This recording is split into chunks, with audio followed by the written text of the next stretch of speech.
Okay. Good evening. முதல் விஷயம் நீங்க என்னது சொல்ற டைமுக்கு வந்துடுங்க. ஏன்னா உங்களுக்கு கஷ்டம். அதுக்கு பிறகு விளங்கப்படுத்திட்டு போக்குல வந்தீங்கன்னா உங்களுக்கு கஷ்டம். சரி, அடுத்தது உங்களுக்கு ஒரு ப்ரொமைஸ் பண்றேன். இப்ப எல்லாருமே ஒரு ஒரு லெவல்ல இருந்து வரீங்க. சில பேர் பேசிக் லெவல் தான் எல்லாருக்குமே படிக்கணும். ஒருத்தர சிச்சுவேஷன் தான் வேறையை தவிர்த்து எல்லாருக்கும் ஒரு விஷயம் தான். பேசிக்ல இருந்தா என்ன செய்யணும்? கிளாஸ் தொடங்கணும். ஒரு நிமிஷம். முதல்ல நான் பேசுறது எல்லாருக்கும் கேக்குதானே? ஹேண்ட் ரைஸ் பண்ணுவாங்க. எல்லாருக்கும் நான் பேசுறது கேக்குதானே? ஹேண்ட் ரைஸ் பண்ணுங்க. இல்லாட்டி ஹேண்ட் ரைஸ் பண்ணுங்க. அதுல சார் பார்க்க. Okay, okay, okay, okay. சரி, சரி, சரி, சரி. Okay, okay. அப்ப சரி, கேக்குது, கிளியரா கேக்குது. ஓகே. அப்ப எல்லாருமே பேசிக்ல இருந்து தான் படிக்கிறீங்க. பேசிக்ல இருந்து தான் படிக்கணும்னு நினைக்கிறீங்க. அப்ப யாருமே ஒரி பண்ணிக்க தேவையில்லை. ஏன்னா இந்த கிளாஸ்ல வேலைக்கு போற ஆட்கள் இருக்காங்க. ஸ்ட்ரீம் மாறி வந்த ஆட்கள் இருக்காங்க. அதே 26 பெட்ச்ல இது வரைக்கும் கிளாஸ் போகாத ஆட்கள் இருக்காங்க. அப்ப அவ்வளவு பேர் யாரை நம்பி வந்திருக்கீங்க? என்னைய நம்பி தான் வந்திருக்கீங்க. அப்பனா இனியில்ன்ற பேசிக்ல இருந்து மெதுவா தான் சொல்லி தருவேன். அதே மாதிரி இன்னொரு ப்ரொமிஸ் சொல்றேன். இப்ப உங்களுக்கு நான் சொல்லி தரும் போது எவ்வளவு கிளீனா மெதுவா சொல்லி தரேன்றது விளங்கும். அதே மெத்தட்ல தான் அங்காளங்கால படிக்க போற கம்பெனி கணக்கா இருந்தாலும் சரி, பங்குடைமை கணக்கா இருந்தாலும் சரி, இந்த ஒரு கணக்குமே உங்களுக்கு நான் சொல்லி தருவேன். ஏன் அந்த கம்பெனி கணக்கு உதாரணமா சொல்லணும்னா உங்களுக்கு இந்த அக்கௌண்டிங் சிலபஸ்லயே கம்பெனி கணக்கு தானே ஒரு மெயின் கொஸ்டின். அப்ப அதுனாலும் எவ்வளவு கஷ்டமா இருந்தாலும் சரி, என்னவா இருந்தாலும் உங்களுக்கு ஈஸியா விளங்குற மாதிரி இப்ப நான் இந்த கணக்கா சொல்லி கொடுக்க போற மாதிரி தான் மெதுவா தான் சொல்லி தருவேன். அப்ப இந்த வரையும் நீங்க பண்ணிக்கொள்ள தேவையில்லை. சரியா? அதே மாதிரி கிளாஸ்ல ஒருத்தருக்கு விளங்காட்டியும் அது பிரச்சனை தானே. அப்ப அன்மியூட் பண்ற ஆப்ஷன் வச்சா என்ன ஆகும்னா, தெரியாம ஒன் பண்ணாலோ இல்லாட்டி அது டிஸ்டர்பா போகும். அடுத்த திங், ரெக்கார்டிங் பாக்குறாக்கள் இருக்காங்க. அப்ப ரெக்கார்டிங் பார்க்கும்போது அவங்களோட ஸ்கிரீன் வந்து போகும். அதனாலதான் அந்த மியூட் பண்ணி வச்சிருக்கேன், டிஸ்டர்பன்ஸ் ஆகக்கூடாதுன்றதுக்காக. அதர்வைஸ் வேற ஒன்றும் இல்லை. பட் அப்ப நீங்க டவுட் கேட்கறதா இருந்தா இந்த மெசேஜ்ல டவுட் கேட்டுக்கொள்ளலாம். அதே மாதிரி பர்சனல் மெசேஜ் பண்ணி நான் டவுட் கேட்டுக்கொள்ளலாம். மற்ற நேரங்கள்ல கிளாஸ் டைம்ல இதுல மெசேஜ் பண்ணி டவுட்டை கேளுங்க. அதே மாதிரி நான் ஒரு ஒரு டாபிக்கை கொஞ்சம் கொஞ்சமா விளங்கப்படுத்திட்டு உங்கள்கிட்ட கேட்பேன் விளங்கிச்சானு. அப்படி கேட்கும் போது ஹேண்ட் ரைஸ் பண்ணுங்க விளங்கிச்சானு.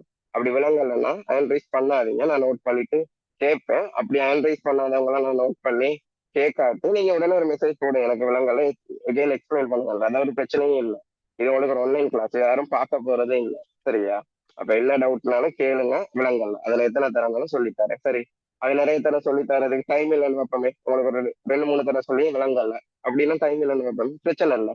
வேறையா ஒரு நாள் உங்களுக்கு ஒரு 10 நிமிஷம் 15 நிமிஷம் போது அந்த விஷயத்த சொல்லி கொடுக்க ஒரு சில விஷயத்த வேறையா இது பண்ணி சரி சொல்லித்தாரேன். அப்ப எத்தனை தரனாலும் விளங்கலைன்னா விளங்கலன்றதை உண்மையை சொல்லி கேட்டுருவோம். அடுத்த திங், நான் இப்ப ரெக்கார்டிங் பண்ணுவேன். ஒரு நாளும் உங்களுக்கு ரெக்கார்டிங் பண்ணுவேன். சரி, இப்ப ரெக்கார்டிங் ஒன் பண்ணுவேன். கொஞ்சம் இல்லை, ஒன் பண்ணி தான் இருக்கேன். அப்ப உங்களுக்கு நான் ரெக்கார்டிங் பண்ணுவேன். அந்த ரெக்கார்டிங்கை நான் குரூப்ல போடக்கூடாதுன்னு தான் இருந்தேன். நீங்க ஒழுங்கா கிளாஸ் வர மாட்டீங்க, அதுக்கப்புறம் ரெக்கார்டிங் கிடைக்கும்ன்றதுக்கா. பட் அந்த ரெக்கார்டிங்கை நான் குரூப்ல போடுறேன். கட்டாயம் ஒரு நாள் நான் குரூப்ல போடுறேன். பட் அந்த ரெக்கார்டிங் வருதுன்றதுக்காக நீங்க தயவு செய்து சொல்றேன், கிளாஸ்ல இருக்கும் போது கேர்லெஸ்ஸா இருக்காதீங்க. கவனிச்சிட்டு இருங்க, லைவ் கிளாஸ்ல கவனிச்சு நான் சொன்ன மாதிரி டவுட் கேளுங்க.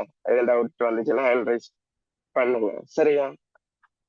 அப்ப தயவு சொல்லி சொல்றேன், இல்ல டவுட்னாலும் டவுட் எல்லாம் உங்களுக்கு கேட்கணும்னா லைவ் கிளாஸ்ல கட்டாயம் இருக்கணும். அப்ப அதனால ரெக்கார்டிங் அனுப்புறது வந்து என்னத்துக்குன்னா, ஆன்லைன் கிளாஸ்ல உங்களுக்கு ஒரு பெனிஃபிட் இருக்கு, ரெக்கார்டிங் இருக்கனால அந்த ஒரு வீடியோவை எத்தனை தர வேணாலும் பார்த்து கொள்ளலாம். ஒரு விஷயம் விளங்காட்டி என்ன செய்யலாம்? நாங்க மேக்சிமம் ஒரு டீச்சர்ட்ட டவுட்டா தான் கேட்கலாம். ஆனா அதே கிளாஸை பார்க்க முடியும்னா திருப்பி எங்களுக்கு நடந்து முடிஞ்ச கிளாஸை திருப்பி பார்க்க முடியும்னா இந்த ஆன்லைன் கிளாஸ்ல மட்டும்தான் முடியும் ரெக்கார்டிங். இதே ஒரு பிசிக்கல் கிளாஸ்ல முடியுமா? ஏல. அப்ப அதை நாங்க பெஸ்டா யூஸ் பண்ணணும். அதுக்காக தான் ரெக்கார்டிங் இப்ப குரூப்ல போடுவேன். As soon as possible recording உங்களுக்கு இன்னும் ஈஸியா பாக்குற மாதிரி வெப்சைட் லான்ச் ஆகும். எனக்கு அண்ணாட்ட தான் நான் சொல்லியிருக்கேன். அது கொஞ்சம் லேட் ஆகும் வர்றதுக்கு. வெப்சைட் லான்ச் ஆகும், அதுல உங்களுக்கு லேசா பார்க்கக்கூடிய மாதிரி இருக்கும். பட் இப்போதைக்கு நான் குரூப்ல போடுவேன். அது ஒரு அட்வான்டேஜா யூஸ் பண்ணுங்க. அதுக்கு என்னது டிஸ்அட்வான்டேஜா கிளாஸ் வராம விட்டுறாதீங்க. அதே மாதிரி கிளாஸ் வந்து கவனிக்காம விட்டுறாதீங்க. லைவ் கிளாஸ்ல கவனமா பாருங்க. திடீர்னு ஏதாவது விலங்கினமா இருந்துட்டு அப்புறம் திடீர்னு மறந்துடும். அப்ப அதை ரெக்கார்டிங் எடுத்து பார்க்கக்கூடிய மாதிரி இருக்குன்ற ஒரே காரணத்துக்காக தான் குரூப்ல ரெக்கார்டிங் போடுறேன். சரியா? அவ்வளவுதான் விஷயம். அடுத்தது சில பேர் கேட்டிருந்தாங்க, அஹ் எனக்கு ஒரு சி எடுக்க வச்சா சரி போதும் அண்ணா, சி எடுக்க வச்சா போதும் சார், பி ஒன்னு எடுத்தாலே போதும். அப்ப யாருமே இதை பத்தி கதைக்கிற மாதிரியே இல்லை. ஒரு ஆள் கேட்கிறா சி எடுத்தா போதுமா, இன்னொரு ஆள் பி எடுத்தா போதுமா. அப்படின்னா என்னத்துக்கு ஏன்னு ஒரு சாமான் என்னத்துக்கு இருக்கு? நீங்க அப்படியெல்லாம் என்ன நினைச்சிட்டு இருக்கீங்கன்னா, அக்கௌண்டிங் ஏதோ ஒரு பெரிய கஷ்டமான பாடம், அப்ப அதனாலதான் அந்த ஏன்றதை பத்தி கதைக்கவே கூடாது. அதனாலதான் கேட்கறீங்க. சின்றது ஒரு 55 மார்க்ஸ் தான். அதே எடுக்கிறத உங்களுக்கு பெரிய விஷயமா நினைச்சிட்டு சி எடுக்க வச்சா போதும் சார், சி எடுக்க வச்சிருவீங்க தானே, அது போதும், சி எடுக்கணுமா இந்த டைமுக்குள்ள அப்படின்னு கேட்குறீங்க. ஆனா அந்த அளவுக்கு அது ஒரு பெரிய பாடமே இல்லை. யாரும் அப்படி திணிச்சு வச்சிருக்காங்களா? அடுத்தது செகண்ட் திங், நீங்க இது வரைக்கும் படிக்காம விட்டனாலயோ அதை பத்தி தெரியாதனாலயோ உனக்கு அப்படி இருக்கலாம். கூட 26 பேச்சுல படிக்கிறாக்கள் தான் அதை கேட்டது. ஏன்னா அந்த அந்த டைம்ல கொஞ்சம் கொஞ்சம் விளையாண்டு தெரிஞ்சுட்டு படிக்காம விட்டுட்டு அது ஒரு கஷ்டமான பாடமா நீங்க மனசுக்குள்ள நினைச்சிட்டு இருக்கீங்க. அதுதான் பிரச்சனை. அதை சத்தியமா அது கஷ்டமான பாடம் இல்லை. நான் அதை படிப்பிக்கிறதுக்காக சொல்லல. அது கஷ்டமான பாடமே இல்லை. அக்கௌண்டிங் எல்லாம் ஜஸ்ட் ஒவ்வொரு நாளும் ஒரு நீங்க 1 hour 1.5 hour மேக்ஸிமம் ஒவ்வொரு நாளும் சும்மா ப்ராக்டிஸ் பண்ணா போதும். அதர்வைஸ் மற்ற பாடங்கள் எவ்வளவு இருக்கு, நோட்ஸ் பாடம் பிஎஸ் இருக்கு, economics notes, BS fully notes, அதை பாடமாக்கணும், மறந்துடும். எக்கனாமிக்ஸும் நோட்ஸும் கலந்துருக்கு, கணக்கும் கலந்துருக்கு. அப்ப அதுவும் கொஞ்சம் ஒர்க் பண்ணணும். அப்ப அக்கௌண்டிங்க்கு நீங்க பெருசா டைம் கொடுக்கவே தேவையில்ல. 1 hour 1.5 hour ப்ராக்டிஸ் பண்ணாலே போதும். டெய்லி டெய்லி கன்சிஸ்டன்சியா ப்ராக்டிஸ் பண்ணா அது ஃபிங்கர் டிப்ஸ்ல இருப்பாரு. அப்ப அது உங்களுக்கு எந்த ஒரு பிரச்சனையும் இருக்காது. அப்ப நீங்க நினைக்கிற அளவுக்கு சி எடுக்கிறதே ஒரு பெரிய ட்ரீமா நினைக்கிற அளவுக்கு அக்கௌண்டிங் ஒரு சப்ஜெக்டே இல்லை. அப்ப உங்களோட மனசுல நாங்க ஏ எடுக்க முடியும். அது நீங்க இப்ப இந்த 0ல இருந்தாலும் உங்களுக்கு ஒண்ணுமே தெரியாம இருந்தாலும் ஏ எடுக்க முடியும்ன்ற ஒரு மைண்ட் செட்ல மட்டும் இருங்க. சரியா? நம்பி வந்திருக்கீங்க தானே, ஏ எடுக்க முடியும்ன்ற மைண்ட் செட்ல மட்டும் படிங்க. ஏன்னா வைக்கிற டார்கெட்டே சின்னதை வச்சீங்கன்னா உங்களுக்கு படிக்கலாம் போயிடும். அப்ப என்னோட 100% நான் உங்களுக்கு தாரேன். என்னோட 100% கட்டாயம் உங்களுக்கு நான் தாரேன். அதுல நீங்க உங்களோட 100% கொடுத்தீங்கன்னா இது பண்ணணும். அதே மாதிரி இப்போ உங்களுக்கு நான் யூனிட் எக்ஸாம்ஸ் வைப்பேன். யூனிட் எக்ஸாம், சேர்த்து எக்ஸாம்ஸ் அப்படின்னா உங்களுக்கு அதுக்கேற்ற மாதிரி எக்ஸாம் வைப்பேன். யூனிட் எக்ஸாம் வச்சு அதுக்கப்புறம் அது வார பாடங்கள் முடிய முடிய சேர்த்து பார்ட் 1 பார்ட் 2 எக்ஸாம் உங்களுக்கு நான் அரேஞ்ச் பண்ணி வைப்பேன். அப்ப அந்த எக்ஸாம்ஸ் வந்து இம்பார்ட்டன்ட். அந்த எக்ஸாமுக்கு உங்களுக்கு அந்த பேப்பரை ஆன்லைன் கிளாஸ்ல அந்த டைமுக்கு அனுப்புவேன். அந்த பேப்பரை அந்த டைமுக்கு அனுப்புவேன். நான் சொல்ற டைமுக்குள்ள செஞ்சு நான் சொல்ற டைமுக்குள்ள அப்லோட் பண்ணிடுவோம். சரியா? அப்ப அந்த எக்ஸாம் மார்க்ஸ் வந்து நாங்க ரேங்கிங் போடுவோம். சரியா? ரேங்க் பண்ணுவோம். எப்படின்னா கடைசி அவரேஜ் மார்க்ஸ் எடுத்து ரேங்க் பண்ணுவோம். எத்தனை எக்ஸாம் வச்சிருக்கணும் அதுக்கு ஏற்ற மாதிரி ரேங்க் பண்ணுவேன். ஏன்னா எத்தனை எக்ஸாம்ல எனக்கு எக்ஸாக்டா சொல்ல முடியாது. நான் அதுக்கு ஏற்ற மாதிரி உங்களுக்கு எக்ஸாம் வைப்பேன். அப்ப ரேங்க் பண்ணுவோம். அந்த எவரேஜ் மேத்ஸ்ல ரேங்க் வரவங்களுக்கு இப்ப இதுல நிறைய பேர் இல்லையே, 3 பேர் அப்படி எல்லாம் பார்க்க 30 பேரோ தான் இது இருக்கீங்க. 50 பேர்னு வச்சாலும் பெரிய பிறகு சேர்ந்து 50 பேர்னு வச்சாலுமே பெரிய நிறைய பேர் இல்லை. அப்போ ஒரு ஆளுக்கு ப்ரைஸ் கொடுப்பேன். நீங்க ரேங்கிங் வச்சு ஃபர்ஸ்ட் வர ஆளுக்கு உங்களுக்கு அவ்வளவு ஃபுல்லா முடிஞ்சு உங்களுக்கு எக்ஸாம் செய்யறதுக்கு முதல் உங்களுக்கு ஒரு எக்ஸாம் ஃபுல்லா முடிஞ்சிருக்கும் தானே. அப்ப கடைசி எக்ஸாம் முடிஞ்சவனா இப்ப ஒரு 20 எக்ஸாம் நடந்திருக்குன்னா அந்த 20 எக்ஸாமோட மார்க்ஸ் உங்களுக்கு அவரேஜ் கால்குலேட் ஆகும். 20ஆல பிரிப்பட்டு அவரேஜ் கால்குலேட் ஆகும். அதுல ஃபர்ஸ்ட் மார்க்ஸ் டாப் மார்க்ஸ் இருக்கு அவங்களுக்கு இது கொடுப்பேன். ப்ரைஸ் என்னன்னு கேட்டீங்கன்னா பயந்துடாதீங்க, தண்ணி பாட்டில் சோப்பு டப்பா எல்லாம் தர மாட்டேன். என்னால முடிஞ்ச மாதிரி எனக்கு முடிஞ்சது மாதிரி ஒரு 5000 to 10,000க்குள்ள இருக்க என்ன ஒரு எலக்ட்ரானிக் எக்ஸசரிஸோ அது வாங்கி தருவேன். ஸ்மார்ட் வாட்சோ, இயர்பட்ஸோ, எனிதிங் அது நீங்க சொல்றது உங்களோட விருப்பம். கேர்ள்ஸோ பாய்ஸோ யாரும் வாங்கினோ அவங்களுக்கு 5000 to 10,000 இருக்கா இது வாங்கி தரேன். அப்ப இப்பவே சொல்லிக் கொள்றேன், யூனிட் எக்ஸாம்ஸ் நடக்கும். உங்களுக்கு பாடம் முடிஞ்ச பிறகு யூனிட் எக்ஸாம்ஸ், மாடல் எக்ஸாம்ஸ் அதெல்லாம் நடக்கும். அந்த எக்ஸாம்ஸ்ல ரேங்கிங் போடுவேன். அப்படி ரேங்கிங் போடுறதா இருந்தா ரெக்கார்டிங் பாக்குறாங்க சாரி, 2 பேர் ரெக்கார்டிங் கேட்டுருந்தீங்க, ரெக்கார்டிங் பாக்குறாங்க அவங்களுக்கு வெரி சாரி. லைவ் கிளாஸ் வரவங்களுக்கு தான் லைவ் கிளாஸ் வரணும் அந்த எக்ஸாமுக்கு. செகண்ட் டைம் நீங்க அந்த எக்ஸாமை முடிச்சுட்டு நான் சொல்ற டைமுக்கு அப்லோட் பண்ணிருக்கணும். இப்ப நான் 10:05க்கு அப்லோட் பண்ண சொல்றேன்னா 10:05க்கு அப்லோட் பண்ணிருக்கணும். 10:06க்கு அப்லோட் பண்ணாலும் பேப்பர் திருத்தி உங்களுக்கு நான் மார்க்ஸ் தருவேன். அதர்வைஸ் ரேங்கிங் அந்த இதுல வராது. சரியா? அப்ப உங்களை ஒரு இதுவும் உங்களை ஒரு ஊக்கப்படுத்துற விதமா அப்ப சரி எக்ஸாம் வச்சா உங்களுக்கு ரிப்பீட் பண்ணி படிப்பீங்க அப்படின்னு ஒரு ஊக்கப்படுத்துற விதமா தான் பண்றது.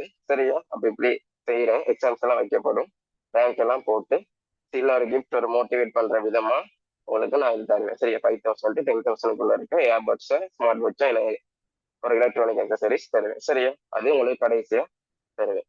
ஓகே, அப்ப நாங்க இப்ப கிளாஸ ஸ்டார்ட் பண்ணுவோம். அவ்வளவுதான். நான் இப்ப யூனிட் 1 எடுத்துக்கொண்டீங்களா இருந்தா கணக்கீட்டுல அந்த நோக்கங்கள், கணக்கீட்டில் தந்தையா லூக்கா பேசிய வழிதான் நான் கணக்கீட்டில் தந்தை. அப்ப அதுகளை தான் பத்தி இருக்கு. அந்த நோட்ஸை வந்து எல்லாருமே நீங்க பார்த்துக்கொள்ளலாம். பேசிக் தெரியாதவங்க கூட உங்களோட நோட்ஸை பார்த்துக்கோங்க. ஸோ நான் கணக்கு பகுதியில இருந்து ஸ்டார்ட் பண்ணுவோம், எங்களுக்கு டைம் இல்லாத நாள். அப்ப கணக்கு சமன்பாடு மஞ்சள் கலர் நோட் எடுத்துக்கோங்க, கணக்கு சமன்பாடு இருக்கும். சரியா? அப்ப அதை நாங்க ஸ்டார்ட் பண்ணுவோம். சரியா? ஓகே, இந்த கணக்கீட்டு சமன்பாடுன்றது கணக்கீட்டு சமன்பாடுன்னு ஒரு சமன்பாடு இருக்கு. அது ஒண்ணுமே இல்லை, சொத்து என்ன சமன்பாடுன்னு சொல்லிட்டு கரைப்போம். சொத்து சமன் உரிமை சக பொறுப்பு. சரியா? சொத்து சமன் உரிமை சக பொறுப்பு தான் கணக்கு. இந்த கணக்கு சமன்பாடு. சரியா? இந்த சமன்பாட்டுல வணிகத்துல நடக்கிற கொடுக்கல் வாங்கல்களை தருவாங்க. அன்றாடம் உங்களுக்கு வணிகத்தில் நடக்கிற கொடுக்கல் வாங்கல் தருவாங்க. அதை இந்த கணக்கு சமன்பாடுல பதிகிறது தான் எங்களோட வேலை. அதுதான் இந்த கணக்கு. இந்த கணக்கு அதுதான் உங்களுக்கு ஃபைனல் எக்ஸாம்ல உங்களுக்கு வரும். 40 மார்க்ஸுக்கும் வரும், சில நேரம் 30 மார்க்ஸுக்கு வரும். மினிமம் 30 மார்க்ஸுக்கு குறையாம வரும். சரியா? ஃபைனல் எக்ஸாம்ல 30 மார்க்ஸுக்கு குறையாம ஷுவர் வரும். சில நேரங்கள்ல 40 மார்க்ஸுக்கு வராது. சில நேரம் அந்த கணக்கெடு சமன்பாடோட சில கேள்விகளை போட்டுருவாங்க. அதனாலதான் மினிமம் 30 மார்க்ஸுக்கு வரும்னு சொல்றேன். அப்ப இது இலகுவான பாடம். இதுதான் கணக்கீட்டு சமன்பாடு. சொத்து சமன் உரிமை சக பொறுப்புன்றதுதான் கணக்கீட்டு சமன்பாடு. அது எப்படி வந்துச்சுன்றத சொல்றேன்.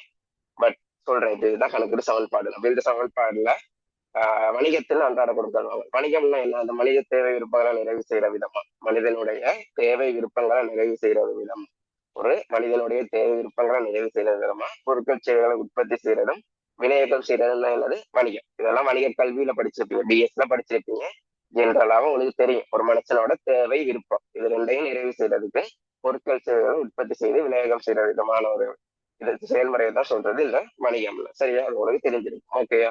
அப்ப அந்த வணிகத்துல நடக்கிற கொடுக்கல் வாங்கல்களை பதியணும். அது என்ன கொடுக்கல் வாங்கல்கள்னா, இப்ப ஒரு வணிகம்னு எடுத்துக்கொண்டா கிட்டத்தட்ட வீட்டுல நாம செய்யற செலவுகளும் வரும். மின் கட்டணம் செலுத்துறது, போன் பில் செலுத்துறது, அந்த மாதிரி செலவுகள் செலுத்துறது. அதே மாதிரி என்ன சொல்லுங்க, ஒரு வணிகம்னா பொருட்கள் சேவைகளை விற்பனை செய்யறது. பொருட்கள் சேவைகளை விற்போம். பொருட்கள் சேவைகள்னா என்னன்னு உங்களுக்கு தெரியும். பொருட்கள்னா எங்களால தொட்டுணர முடியும், அந்த விஷயத்தை தொட்டுணர முடியும். சேவைனா எங்களால அதை தொட்டுணர முடியாது. அப்ப அதெல்லாம் உங்களுக்கு தெரிஞ்சிருக்கு. அப்ப அந்த பொருட்கள் சேவைகளை விற்பனை செய்யற பொருட்கள் வாங்கல் இடம்பெறும். காசு வெளியே போகும், வரும், மூலதனங்கள் வரும். அந்த மாதிரி இதுகளை தான் சொல்றது கொடுக்கல் வாங்கல். இப்ப உங்களுக்கு அதுல கணக்கு பகுதிகள்லாம் பார்க்கும்போது விளங்கும். சரியா? அப்ப இந்த கணக்கீட்டு சமன்பாடை பார்க்க முன்னுக்கு 2 எண்ணக்கருக்களை உங்களுக்கு சொல்லித்தரேன். கணக்கீட்டு எண்ணக்கருக்கள்னு ஒரு 2 எண்ணக்கருவை மட்டும். பிறகு நிறைய எண்ணக்கருக்கள் படிப்பீங்க 5ஆம் பாடத்துல. இப்போதைக்கு உங்களுக்கு ஒரு 2 எண்ணக்கருவை சொல்லித்தரேன். சரியா? அந்த 2 எண்ணக்கருவை பார்த்துட்டு உங்களுக்கு இந்த கணக்கீட்டு சமன்பாடுல என்ன செய்யணும்ன்றத சொல்றேன். சரியா? பிளஸ் அந்த ஹேண்ட் ரைஸை கொஞ்சம் எடுத்து விடுங்க. அப்பதான் டவுட் கேட்கக்குள்ள நீங்க புதுசா போட்ட மாதிரி இருக்கும்.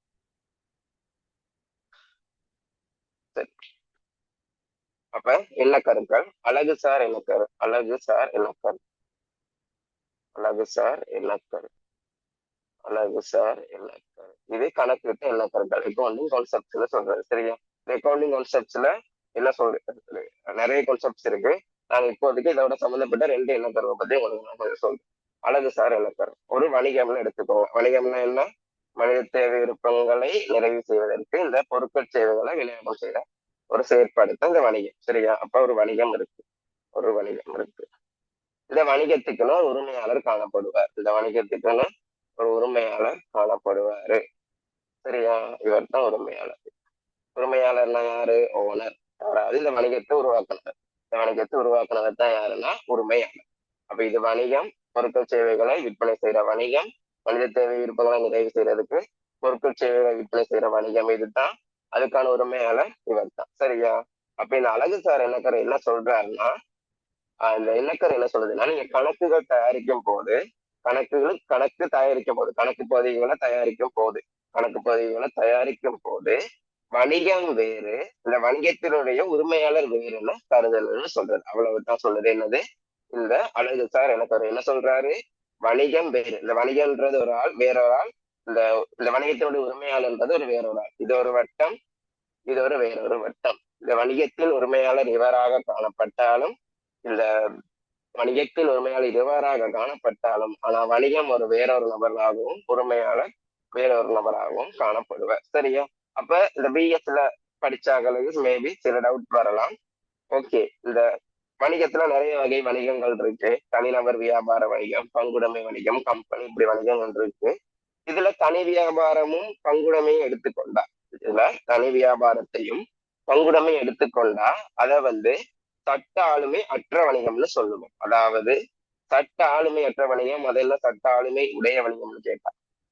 சட்ட ஆளுமை அற்ற வணிகம், சட்ட ஆளுமை உடைய வணிகம்னு கேட்டீங்கன்னா அது என்னதுன்னா, ஒரு வணிகம் தனிநபர் அந்தஸ்து பெற்றிருந்த தனிநபர் அந்தஸ்து ஒரு மனிதனை எப்படி ஒரு மனிதனுக்கு ஒரு ஐடென்டிட்டி எப்படி இருக்கும், எங்களுக்கு ஒரு எல்ஐசி இருக்கு அந்த மாதிரி தனி மனிதன் ஒரு ஐடென்டிட்டி எப்படி இருக்கும், அதே மாதிரி ஒரு வணிகத்துக்கும் தனியா ஒரு ஐடென்டிட்டி இருக்கணும். அது ஒரு தனி மனிதன் மாதிரி ஐடென்டிட்டி இருக்கணும். எங்களுக்கு ஒரு ஐடென்டிட்டி இருக்க மாதிரியே வணிகத்துக்கும் தனியா ஒரு ஐடென்டிட்டி இருக்கணும். அந்த ஐடென்டிட்டின்றது அந்த தனி மனித அந்தஸ்துன்ற அந்த ஐடென்டிட்டி தனி வியாபார வணிகத்துக்கும் பங்குடைமை வணிகத்துக்கும் காணப்படாது. சரியா? அவர் தனியா ஐடென்டி காணப்படாது. அதுல அந்த வணிகத்தினுடைய உரிமையாளரும் அந்த வணிகமும் ஒரு ஒன்றாவே கருதப்படும். ஒரு வணிகம் ஒரு தனி மனித அந்தஸ்தா காணப்படுது. அதாவது ஒரு வணிகம் அந்த வணிகத்தை தனியா ஒரு கேட்டகரியா இது பண்ண மாட்டாங்க, கன்சிடர் பண்ண மாட்டாங்க. இதுல தனிநபர் வியாபாரத்திலையும் பங்குடைமை வியாபாரமும் அந்த வணிகம்ன்றது ஒரு தனி விஷயம்ன்றது கன்சிடர் பண்ணப்படாது. உரிமையாளர் அவங்க அந்த வணிகமும் ரெண்டும் ஒன்றா மாதிரி தான் கருதப்படும். அப்பயே இப்ப அக்கௌண்டிங்ல கொண்டு வணிகம் வேறு உரிமையாளர் வேறுன்னு தான் கருதணும்னு அழகு சார் எனக்கு சொல்லுதுன்னு சொல்றீங்கன்னு கேட்டீங்கன்னா, அது பொதுவா பார்த்தா வணிக கல்வி ரீதியா தான் அப்படி.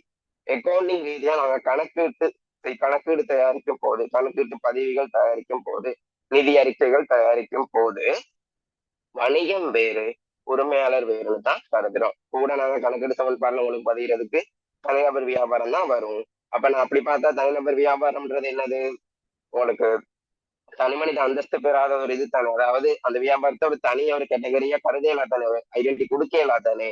ஆனா கணக்கீட்டு ரீதியா நாங்க வரும்போது அழகு சார் எனக்கு ஒரு சொல்லுது, வணிகம் ஒரு வேறால் உரிமையாளர் ஒரு வேற ஆளா கருதுகளை தான் சொல்லுது. சரியா? அவ்வளவுதான் விஷயம். வணிகம் ஒரு வேறு நபர், உரிமையாளர் ஒரு வேறு நபர். சரியா? அப்ப இந்த வகையில தான் ஒரு விஷயம் உங்களுக்கு சொல்றேன். இந்த சமன்பாடு எப்படி வந்துச்சுன்னு பாருங்க. உங்களுக்கு சொத்துக்கள்னா என்னன்னு நான் டெபினிஷன் சொல்றேன். ஆனா உங்களுக்கு நார்மலா தெரியும் சொத்துக்கள் என்ன, உங்கள்ட்ட இருக்க காசு, பணம், வீடு, மேச கதிரை, பைக், வாகனம், கார், இதுகள்ட்ட என்னது சொத்துக்கள். உங்களுக்கு நார்மலா சொத்துக்கள்னா என்னன்னு மண்டையில போய்பட்டிருக்கும். ஆனா அதுக்கான டெபினிஷனோட சொத்துக்கள் என்னன்றதை இனி சொல்றேன், கொஞ்ச நேரத்துல உங்களுக்கு சொல்றேன். பட் என்னன்னா உங்களுக்கு ஒரு மைண்ட்ல சொத்துக்கள்னா என்னன்னு தெரியும். அப்ப ஒரு உரிமையாளர் வாராரு, ஒரு மனிதன் இருக்காரு, ஒரு மனிதன் ஒரு எக்ஸன மனிதன் இருக்காரு. அந்த எக்ஸன மனிதன் என்ன செய்யறாருன்னா ஒரு வணிகத்தை ஆரம்பிக்கிறார். சரியா? வந்து அவரோட காசை போட்டு என்ன செய்யறாரு, ஆரம்பிக்கிறாரு. அப்ப காசுன்னா என்ன, சொத்து. அவரோட காசு, அவர் எதுவும் வாகனங்கள், அவருக்கு சொந்தமான சாமான் எல்லாம் போட்டு ஒரு வணிகத்தை பில்ட் பண்றாரு. ஒரு வணிகத்தை ஆரம்பிக்கணும்னா உங்களுக்கே தெரியும் தானே, ஒரு பிசினஸ் ஸ்டார்ட் பண்ணணும்னா எனக்கு என்ன வேணும், காசு வேணும். அந்த வணிகத்துக்கு சம்மந்தப்பட்ட ஒரு லேண்ட் வேணும், ஒரு வீடு ஒரு ஒரு பில்டிங் வேணும், ஒரு கட்டிடம் வேணும். அப்ப அதுக்கு ஒரு இன்வெஸ்ட்மெண்ட் காசு வேணும். உங்கள்ட்ட பில்டிங்காக இருந்தா அதையும் என்ன செய்யலாம், ஒரு இன்வெஸ்ட்மெண்ட்டா போடலாம். அப்ப அந்த மாதிரி அவரோட இன்வெஸ்ட்மெண்ட் எல்லாம் போட்டு ஒரு குறித்த ஒரு வணிகம் ஸ்டார்ட் பண்றாரு. அது ஒரு ஆடை நிறுவனமா இருக்கலாம், ஒரு மொபைல் நிறுவனமா இருக்கலாம். ஏதாவது ஒரு வணிகத்தை என்ன செய்யறாரு, உரிமையாளர் போட்டு ஸ்டார்ட் பண்றாரு. அப்ப இவர் இப்படி ஸ்டார்ட் பண்ணும் போது இந்த வணிகத்துக்குள்ள என்ன வருதுன்னா சொத்துக்கள் வருது. அதாவது உங்களுக்கு தெரியும் சொத்துக்கள்னா உங்களுக்கு ஒரு ஐடியா இருக்கும். இந்த காசு, வாகனம், இந்த உபகரணங்களை தான் சொல்றது சொத்துக்கள். அப்ப உங்களுக்கு சொத்துக்கள்னு ஒரு ஐடியா இருக்கும். அப்ப இப்ப வணிகத்துக்குள்ள சொத்துக்கள் வராது. அப்ப சொத்துக்கள் வந்துட்டாரு. அப்ப சொத்துக்கள் வணிகத்துக்குள்ள இருக்கு. அந்த சொத்துக்களை யாரு ஈடுபடுத்தினது, இப்ப உரிமையாளர். நல்லா ஞாபகம் வச்சுக்கோங்க. அப்ப அந்த சொத்துக்களை ஈடுபடுத்துறது யாரு, உரிமையாளர். அப்ப இப்ப நாங்க பார்த்தோம், வணிகத்தினுடைய சொத்துக்கள் தான் நிறுவனத்துக்குள்ள வந்திருக்கனால அது சொத்துக்கள்னு சொல்றோம். வணிகத்துக்கு இப்ப குறிப்பிட்ட சொத்துக்கள் காணப்படும். உரிமையாளர் போட்ட பிறகு காசு, இந்த வாகனங்கள், உபகரணங்கள், இது வீடு என்னது ஒரு கட்டிடத்தை எல்லாம் இன்வெஸ்ட் பண்ண பிறகு வணிகத்துக்குன்னு ஒரு இப்ப சொந்தமா ஒரு சொத்துக்கள் காணப்படும். அதுதான் சொல்றது சொத்துக்கள். அப்ப வணிகத்தினுடைய சொத்துக்கள் எதுக்கு சமனா இருக்கும்னா வணிகத்தினுடைய சொத்துக்கள். இப்ப உரிமையாளர் தான் அதை ஈடுபடுத்தியிருக்காரு. இப்ப வணிகத்துக்குள்ள சொத்துக்கள் இருக்கு, காசுன்ற சொத்து, வாகனங்களை ஈடுபடுத்தியிருந்தா வாகனம்ன்ற சொத்து, அப்படி சில பல சொத்துக்கள் வணிகத்துக்குள்ள இருப்பாரு. சரியா? அப்ப இப்ப சொத்துக்கள் வணிகத்துக்குள்ள இருக்கு. அந்த சொத்துக்கள் எதுக்கு சமனா இருக்கும்னா, எப்படி சமன்பாடு அழகா பார்த்துக்கோங்க, எதுக்கு சமனா இருக்கும்னா உரிமையாண்மைக்கு சமனா இருக்கும். அதே இல்ல உரிமையாண்மை. உரிமையாண்மைன்னு சொல்றது அந்த வணிகத்துல குறித்த வணிகத்துல உரிமையாளருக்கு சொந்தமானது. சிம்பிள் விஷயம். குறித்த வணிகத்துல உரிமையாளருக்கு சொந்தமானது எல்லாம் என்னன்னு சொல்றது, உரிமையாண்மை. அதனாலதான் அந்த பாருங்க, ரெண்டு பேரும் ஒரே ஆளா இருந்தா எந்தது உண்டதுன்னு பிரிச்சு பேசுவோமா? ரெண்டு பேரையும் ஒரே பெர்சனா இருந்தா எந்தது உண்டதுன்னு பிரிச்சு பேசுவோமா? இல்ல. அப்ப பாருங்க, அழகு சார் என்ன கருக்கு இணங்க வணிகம் வேறு உரிமையாளர் வேறுன்னு நாங்க ஒரு நிமிஷம் இருந்தோம்.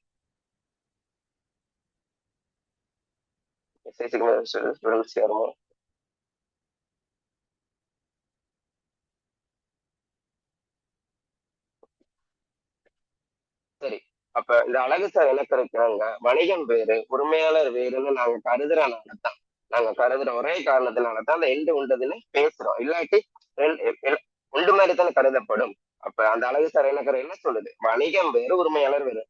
இந்த வணிகத்தினுடைய உரிமையாளர் வேற ஒரு வேற ஒரு ஆளா இருந்தாலும் நீ வேற நான் வேற அப்படின்றதுதான் இவங்க ரெண்டு பேர் தான் இருக்கும். சரியா? ஓகே. அதனாலதான் அவர் ஈடுபடுத்தின சொத்துக்களுக்கு சமனான உரிமையாண்மை அவருக்கு காணப்படும். அவர் எவ்வளவு சொத்துக்களை நிறுவனத்தை ஈடுபடுத்தினாரோ அதுக்கு சமனான உரிமையாண்மை காணப்படும். அப்ப ஒரு வணிகம் ஆரம்பிக்கப்படும் போது ஒரு உரிமையாளர், ஒரு எக்ஸ்டர்னல் நபர், இல்லாட்டி நீங்க ஒரு பிசினஸ் ஸ்டார்ட் பண்றீங்களா இருந்தா இன்வெஸ்ட்மெண்ட் போடுவீங்க, காசு உங்களோட வாகனங்கள் எல்லாம் இன்வெஸ்ட் பண்ணுவீங்க. அப்ப இந்த வணிகத்துக்குள்ள சொத்துக்கள் வருது. அப்ப அந்த சொத்துக்கள் வணிகத்துல காணப்படும். அந்த சொத்துக்கள் எதுக்கு சமனா இருக்கும், உரிமையாண்மைக்கு சமனா இருக்கும்.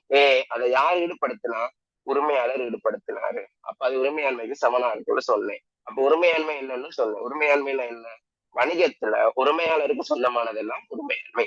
வணிகத்துல இந்த குறித்த உரிமையாளருக்கு சொந்தமானதெல்லாம் என்னது, உரிமையாண்மை.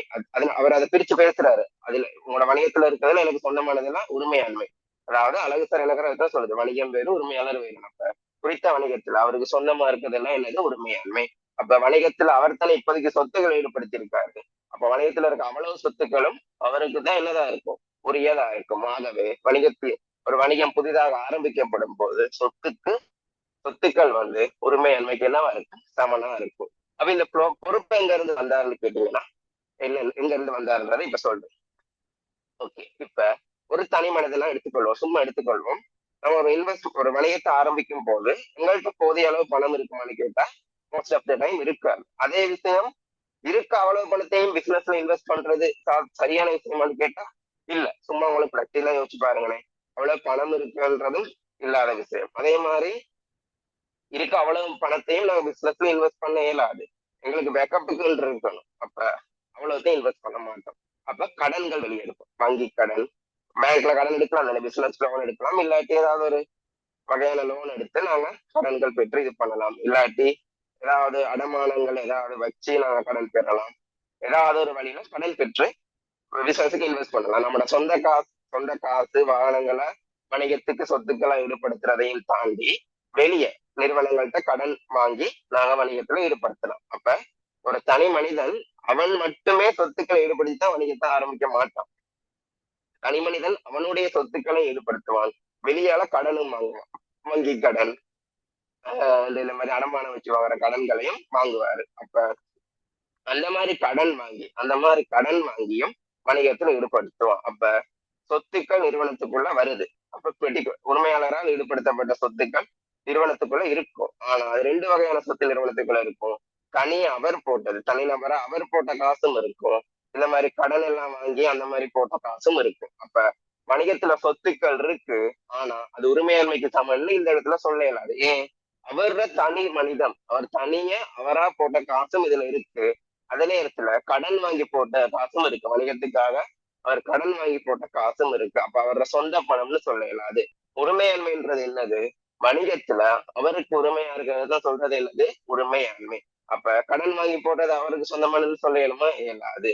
அப்பதான் ஒருத்தர் உருவாகுறாரு. சொத்துக்கள் எதுக்கு சமம்னா உரிமையாண்மைக்கும் பிளஸ் பொறுப்புக்கும் சமனாகி மேல நான் சொன்ன கணக்கிட செயல்பாடு உருவாகிறார். பொறுப்புனா என்ன, பொறுப்பு என்பது நாங்க ஒரு ஆள்கிட்ட கடன் வாங்கினோம்னா நீங்க அதை கொடுக்க வேண்டிய பொறுப்புல ஒரு தெரியும். எல்லாத்துக்கும் பொறுப்பு, இந்த சொத்துக்கெல்லாம் டெபினிஷன் சொல்லுவேன், உங்களுக்கு சிம்பிளா வழங்குறதுக்காக முதல்ல நான் சொல்லி முடிச்சேன். பொறுப்புனா என்னன்னா, இப்ப நம்ம ஒரு இடத்துல கடன் வாங்குறோம். நீங்க என்கிட்ட நான் உங்கள்கிட்ட ஒரு காசு வாங்கியிருக்கேன்னு வைப்போமே, இப்படின்னு வைப்போமே, நான் உங்களுக்கு கேஷ் ஆன் டெலிவரியில தான் டியூட் எடுக்க சொன்னேன். அப்படி எடுக்க சொல்லாம டெய்லியாவே காசை வாங்கிட்டேன்னு வைங்க, 800 வாங்கியிருக்கேன். ஈவன் அது கூட இல்லை, எனக்கு பொறுப்பு. அதை 800 வாங்கினதுக்கு நான் என்ன செய்யணும், உங்களுக்கு அந்த டியூட்டை அனுப்பியே தீரணும், இல்லைங்களா? அப்ப உங்கள்கிட்ட ஒரு காசு வாங்கினேன்னா அதுல உங்களுக்கு திருப்பி கொடுக்கணும். அது என்னது, ஒரு பொறுப்பு. அந்த மாதிரி ஞாபகம் வச்சுக்கோங்க பொறுப்புலன்றது விளக்கத்தை இப்போதைக்கு. சரியா? அப்ப அந்த வணிகம் கடன் வாங்கிச்சா இருந்துச்சுன்னா அவங்க அதை திருப்பி கொடுக்கணும் தானே வணிகம். அப்ப அது என்னது, ஒரு பொறுப்பு. அப்ப வணிகத்துல சொத்துக்கள் காணப்படுது, ரெண்டு வழியில சொத்துக்கள் காணப்படும். அது ஓகே. என்ன ரெண்டு வழி, ஒன்று குறித்த உரிமையாளர் ஈடுபடுத்தினது, அதைத்தான் சொல்றோம் உரிமையாண்மை. இப்ப வணிகத்துல உரிமையாளருக்கு சொந்தமா இருக்கிறதெல்லாம் உரிமையாண்மை. வணிகத்துல இருக்க சொத்துக்கள்ல உரிமையாளருக்கு சொந்தமா இருக்கிறதெல்லாம் என்னது, உரிமையாண்மை. அப்ப அதை உரிமையாண்மைன்னு சொல்றோம். அதை தாண்டி வணிகம் கடன் வாங்கி அதெல்லாம் செஞ்சும் இன்வெஸ்ட் பண்ணியிருக்கோம். அப்ப பொறுப்புரு வந்து அந்த டைம் தான் சொத்து உரிமையாண்மைக்கும் பொறுப்புக்கும் சமனா அமையுது. சரியா? அப்ப இப்ப நான் கணக்கீடு சமன்பாடு எப்படி வந்ததுன்னு சொன்னது விளைவிச்ச ஒரு ஐடியா வந்துச்சு. என்ட்ரைஸ் பண்ணி சொல்லுங்க. நான் இவ்வளவு டீட்டெயிலா சொல்றேன்னு சில நேரம் ஸ்டூடெண்டா இருக்காக்களுக்கு மேபி போரிங்கா இருக்குமோ தெரியாது. பேசிக்ல இருந்து படிக்கணும்னு ஆசைப்பட்ட ஆக்களுக்காக தான் இதை சொல்லிட்டு இருக்கேன். ஸோ கோஆப்ரேட் பண்ணுங்க. யாரும் இதை பத்தி தெரிஞ்சிருந்தா தயவு செய்து கோஆப்ரேட் பண்ணுங்க. பேசிக்கா இருக்காங்க பாவம்ன்றதை ஞாபகம் வச்சுக்கொள்ளு. ஓகே. ஏன்னா ஹேண்ட் பண்ணும்போது சில நேரங்களில் நோட் ஆகாது. என்ன டவுட்னாலும் மெசேஜ் போட்டு கேளு.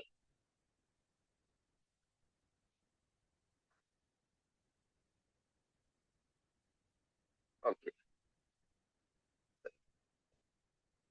இப்ப பார்ப்போம். விலங்கலைன்னா என்று பண்ணாம டக்குன்னு ஒரு மெசேஜ போட்டீங்கன்னா லேட் பண்ணாம நான் பார்த்துருவேன். சரி. ஓகே. இப்ப அடுத்த விஷயம், ரெண்டு இலக்கணம் சொல்றேன்னு சொன்னீங்களா, ஒரு இலக்கணத்திலே சொன்னீங்கன்னு கேட்டா அழகு சார் இலக்கணம் என்னன்னு சொன்னேன். அது இப்போ உங்களுக்கு நல்லா விளங்கி இருக்கும். ரெண்டு பேரும் பிரிச்சுதான் பேசுவாங்க. ரெண்டு பேரும் சமன்னு பேசுறது இல்லை. அவங்க சொல்ல இல்லை. ஒரு ஒரு இதயமா இருக்கு. ரெண்டு பேரும் வேற வேற இதயம். சரியா? அப்ப அந்த மாதிரி ஞாபகம் வச்சுக்கோம். சரி, அழகு சார் இலக்கணன்றது வேற. ரெண்டு பேரும் வணிகம் வேறு உரிமையாளர் வேறுன்ற மாதிரி கருதுறது என்னது அழகு சார் இலக்கணம். அது மத்த இலக்கணம் என்னத்துக்கு இதுக்கு சம்பந்தப்பட்ட இலக்கணம் வேணும்னா பண அளவிட்ட இலக்கணம். அதை சிம்பிளா சொல்லிடுறேன். இப்ப நான் உங்களுக்கு சொன்னேன், இந்த குறித்த கணக்கீடு சமன்பாடுன்றது இவர் தான் சொத்து சமன் உரிமை சக பொறுப்பு அப்படின்னு இருக்காரு. இந்த சமன்பாடுல நம்ம வணிகத்தில் கொடுக்கல் வாங்கலாம் பதியணும். கொடுக்கல் வாங்கலாம் என்ன? சாமான விற்கிறது, வாங்குறது. நாங்க வாங்குவோம், ஒரு இடத்துல வாங்கிதானே நாங்க விற்போம், இல்லாட்டி உற்பத்தி செய்வோம். செலவுகள் வரும். இந்த மாதிரி நடக்கிற விஷயங்களை தான் சொல்றது கொடுக்கல் வாங்கல்கள். சரியா? இப்ப கொடுக்கல் வாங்கல்கள்னா என்னன்னு வந்து தெரியும். சரி, இதை பதிகிறது தான் என்னோட கணக்குன்னு சொன்னேன். அப்ப இதோட இல்லை அந்த பண அளவீட்டு கணவரை சம்மந்தப்படுதுன்னா பண அளவீட்டு இலக்கணம்னு சொல்றது பணத்தினால் அளவிடக்கூடிய கொடுக்கல் வாங்கலாம் மட்டும்தான். பணத்தால் அளவிடக்கூடிய, பணம்னா என்னன்னு உங்களுக்கு தெரியும். அந்த குறித்த பணத்தால் அளவிடக்கூடிய கொடுக்கல் வாங்கின மட்டும்தான் நாங்க கணக்கீடுகள்ல பதிவு செய்வோம். கணக்கீடு சமன்பாடுகள் இல்ல, கணக்கீடுகள் நிதி அறிக்கைகள் தயாரிக்கும் போதும் சரி, இல்ல தயாரிக்கும் போது கணக்கீடுகள்ல நாங்க பயன்படுத்துறது பணத்தினால் அளவிடக்கூடிய பொருட்கள் வாங்கல் மட்டுமே. இதை சொன்னது என்னது? பண அளவீட்டு இலக்கணம். சரி, அப்ப பணத்தினால் அளவிடக்கூடிய பொருட்கள் வாங்கல் அது என்னது? இப்பதானத்துக்கு ஒரு மின்சார கட்டணம் செலுத்துறீங்கன்னா, மின்சார கட்டணம் செலுத்துறதுக்கு உங்களுக்கு ஒரு பில் வரும். வீட்டுக்கெல்லாம் பில் வரும் தானே, அந்த பில்லுக்கு ஒரு அமௌண்ட் இருக்கு. ஒரு மூலதனம் விட்டுருக்கீங்கன்னா, ஒரு பெடிக்கல் கேஷ போட்டிருக்கேன், 10 லட்சம் ரூபாய் விட்டப்பட்டிருக்குன்னா அதுக்கு ஒரு பெருமதி இருக்கு. ஒரு வாகனத்தை விட்டு இருக்கீங்கன்னா அந்த வாகனத்துக்குன்னு ஒரு பெருமதி இருக்கு. அந்த வாகனத்துக்குன்னு ஒரு பெருமதி இருக்கு பணத்தால் கூடிய. இதை இப்படி வைப்போமே, ஒரு ஊழியரின் திறமை. இப்ப நான் உங்களை ஒரு இந்த வணிகத்துக்கு ஒரு ஊழியனா சேர்த்திருக்கேன், ஒரு லேபரா சேர்த்திருக்கேன்னா உங்கள்கிட்ட நல்ல ஸ்கில்ஸ் இருக்குன்னு வாங்கினேன். ஏதாவது ஒரு என்னது ஸ்பீடா டைப் பண்ற ஸ்கில்ஸ் இருக்கு, இல்லாட்டி நல்ல இங்கிலீஷ் நாலேஜ் இருக்கு, ஃப்ளூவெண்டா பேசுற ஸ்கில்ஸ் இருக்கு. அப்ப ஏதாவது ஒரு ரிசப்ஷனிஸ்டாவோ ஏதாவது இருக்கீங்க, இல்லாட்டி உங்களுக்கு நல்ல ஒரு மார்க்கெட்டிங் ஸ்கில்ஸ் இருக்கு, மார்க்கெட்டிங் பண்ணுவீங்க, அப்ப அந்த செக்டர்ல இருக்கீங்க அப்படின்னு வச்சுக்கொள்வாங்க. இப்ப இந்த ஸ்கில்ஸ், இந்த திறமைன்றத பணத்தில் அளவிட முடியுமா? இயலாது. அது ஒரு பணத்தினால் அளவிட முடியாத விஷயம். அதே மாதிரி நிறைய விஷயம் இருக்கு. உங்களுக்கு சில உதாரணங்கள் வரும்போது சொல்லுவேன். அப்ப அப்படி நாங்க பணத்தினால் அளவிட முடியாத விஷயம் எதையுமே கொடுக்கல் வாங்கல்கள்லாம் பதிகிறது இல்லை. பணத்தினால் அளவிட முடியாத எந்த ஒரு விஷயத்தையுமே இந்த கணக்கீடுகள்ல நாங்க பதிகிறதே இல்லை. பணத்தினால் அளவிடக்கூடிய விஷயங்களை மட்டும்தான் நாங்க கணக்கெடுப்போம். சரியா? விளங்கி இருக்கும்னு நம்புறேன். அதுதான் இந்த பண அளவிட்டு எனக்கு பணத்தினால் அளவிடக்கூடியது, பணத்தால அளவிட முடியாதான் இருக்கணும். சரியா? அவ்வளவுதான். ஓகே. இப்ப சும்மா இந்த சொத்துக்களுக்கு என்ன டெபினிஷன்றத சும்மா சொல்லிட்டு உங்களுக்கு கொடுக்கல் வாங்க போகும். சொத்துக்கள்ல என்னன்னா கடந்த கால நிகழ்வால் தோற்றம் பெற்றது ஒரு விஷயம், நிறுவனத்தால் கட்டுப்படுத்தக்கூடியது, பொருளாதார நலனை தரக்கூடியதுமானதுதான் இல்லது சொத்து. கடந்த கால நிகழ்வால தோற்றம் பெற்றதும் பொருளாதார வளம் எங்களுக்கு தரக்கூடியதும் நிறுவனத்தால் கட்டுப்படுத்தக்கூடிய விஷயம் தான் என்னதுங்கிற இந்த சொத்து. சரியா? கடந்த கால சொத்துக்கள்னா கடந்த கால நிகழ்வால்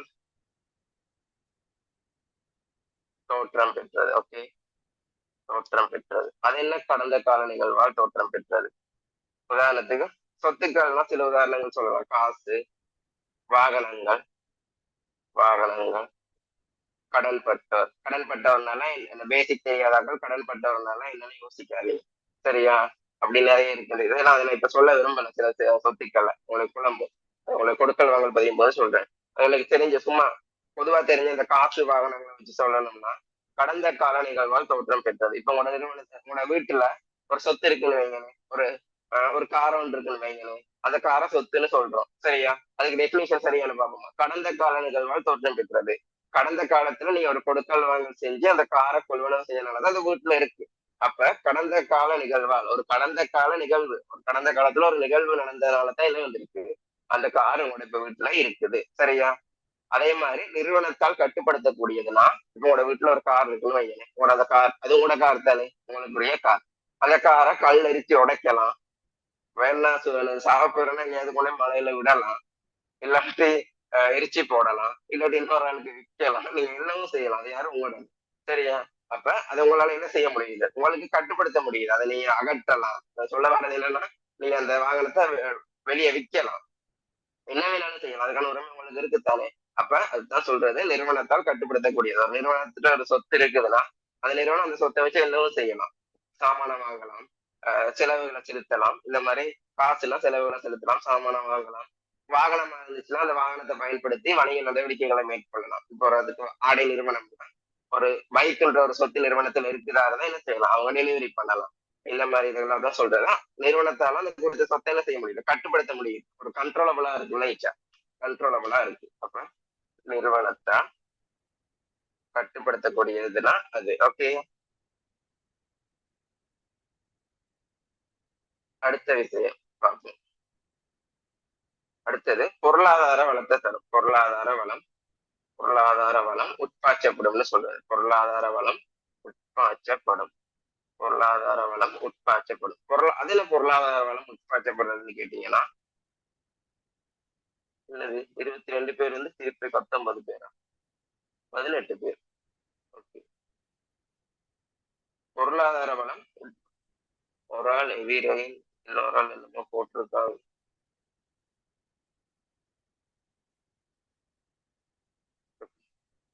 பொருளாதார வளம் உட்பாய்ச்சப்படும். அது என்ன பொருளாதார வளம் உட்பாய்ச்சப்படும்னா, ஒரு காசுன்றது காசாவே இருக்கு, அது எங்களுக்கு ஒரு பெனிஃபிட் தானே. காசை வச்சு பெனிஃபிட், காசுன்றது எங்களுக்கு என்னது ஒரு நன்மை தானே. அப்ப அது காசை பத்தி பேசவே இல்லை. ஏதாவது வேற ஒரு சொத்தை வச்சு சொல்றேன், வாகனத்தை சும்மா எடுத்துக்கொள்ளுமே, அது என்ன பொருளாதார வளம். பொருளாதார ரீதியா, எக்கனாமிக் ரீதியா உங்களுக்கு பொருளாதாரம்னா என்ன செய்யும், உங்களுக்கு பணம், அது பொருளாதார ரீதியா ஒரு நன்மையை தரும். இப்ப உதாரணத்துக்கு ஒரு வாகனம் எடுத்துக்கோங்களேன், ஒரு மோட்டார் வாகனம் வந்து நிறுவனத்துல காணப்படுது. நாங்க இப்ப ஆடைகளை விற்பனை செய்யற நிறுவனம், துணி அதுகளை விற்பனை செய்யற நிறுவனம். இப்ப எனக்கு இந்த துணிகளை விற்பனை செய்யறதுக்கு என்னால என்ன செய்ய முடியும்னா, ஹோம் டெலிவரி பண்ண முடியும். ஒரு பைக் கொண்டு காணப்படுறோம், நிறுவனத்துல பைக் கொண்டு காணப்படுறோம், ஹோம் டெலிவரி பண்ண முடியும். அதை டெலிவரி பண்ணுறது மூலம் என்ன செய்ய முடியுது, எனக்கு விற்பனையை இப்படி வீட்டுக்கெல்லாம் கொண்டு வந்து தருவேன்னு சொல்லி வணிகத்தை டெவலப் பண்ண முடியும். அப்போ வணிகத்துக்கு காசு வரும், பொருளாதார வளம் வருது. அதே மாதிரி டிரெக்டா பார்த்தோம்னா அந்த பைக்ல நாங்க டெலிவரி பண்ணோம்னா என்ன செய்யலாம், டெலிவரி சார்ஜ் ஒன்று வாங்கலாம். அப்ப அதன் மூலம் எங்களுக்கு என்ன செய்யப்படுது, காசு கிடைக்குது. அப்ப பொருளாதார வளம். காசையே எடுத்துக்கொண்டா எங்களால ஏதாவது ஒரு சாமானம் வாங்க முடியும், செலவுகளை செலுத்த முடியும். அப்ப பொருளாதார நன்மையை தருது. இதுதான் சொத்துக்கான டெபினிஷன். சரியா? அப்ப அதை நீங்க இந்த சொத்துக்கான டெபினிஷனோட நம்ம சொத்துக்கள் புதிய சொத்துக்கள்னு இதெல்லாம் வணிகத்துல கருதுவாங்கன்னா புது புது விஷயங்கள் சிலதுகள் சொல்லுவேன். நமக்கு நார்மலா தெரிஞ்ச இந்த காசு, வாகனங்கள், வீடு, வாசல், அதுகளை தாண்டி இந்த கட்டிடம், காணி, லேண்ட், காசு, இதெல்லாம் தாண்டி வணிகத்துல நீங்க புதுசா சொத்துக்கள் இந்த பேசிக் படிக்கிறவங்களுக்கு தான் இவ்வளவு பேரா சொல்லிட்டு இருக்கேன். அப்ப அவங்களுக்கு புதுசா சில விஷயம் சொல்லுவேன். அப்ப அதுக்கு உங்களுக்கு இந்த டெபினேஷனோட ஒப்பிட்டு உங்களுக்கு நிரூபிச்சு நான் அதை உங்களுக்கு சொல்லித்தரேன். சரியா? ஓகே. அப்ப இதுதான் சொத்துக்களுக்கு டெபினேஷன். பொறுப்புகள்னா என்ன? பொறுப்புனா உங்களுக்கு நான் சிம்பிளா சொன்னேன்.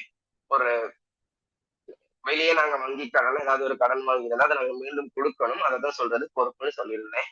அதுக்கு டெபினேஷனா சொல்லணும்னா, கடந்த கால நிகழ்வால் தோற்றம் பெற்றது, அதனை தீர்ப்பனவு செய்யும் போது பொருளாதார வளன் வெளிப்பாய்ச்சப்படும்.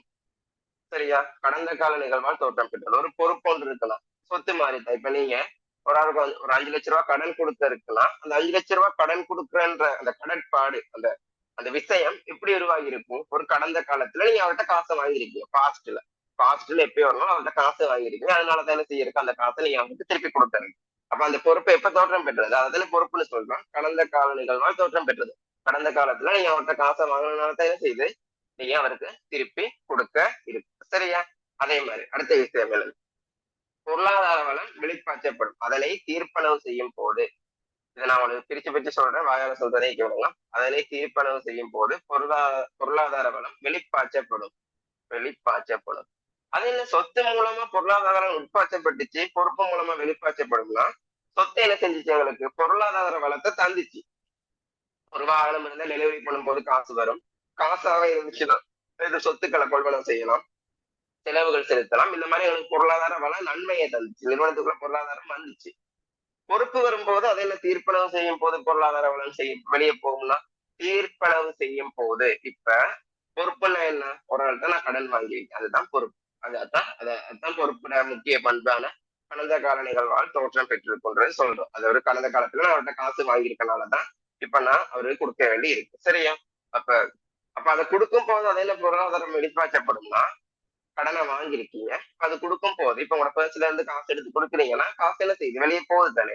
அதே மாதிரி நிறுவனத்துல இருந்து நிறுவனம் வாங்கின கடனை திருப்பி கொடுக்குதுலாம். நிறுவனத்துல இருந்து நிறுவனம் வாங்கின கடனை நிறுவனம் திருப்பி கொடுக்குதுன்னா என்ன செய்யும், காசு சொத்துக்கள் எல்லாம் வெளியே போகும் தானே. அப்ப பொறுப்பை தீர்க்கும் போது பொருளாதார வளம் என்ன செய்யும், வெளியே நிறுவனத்தை விட்டு போவாரு.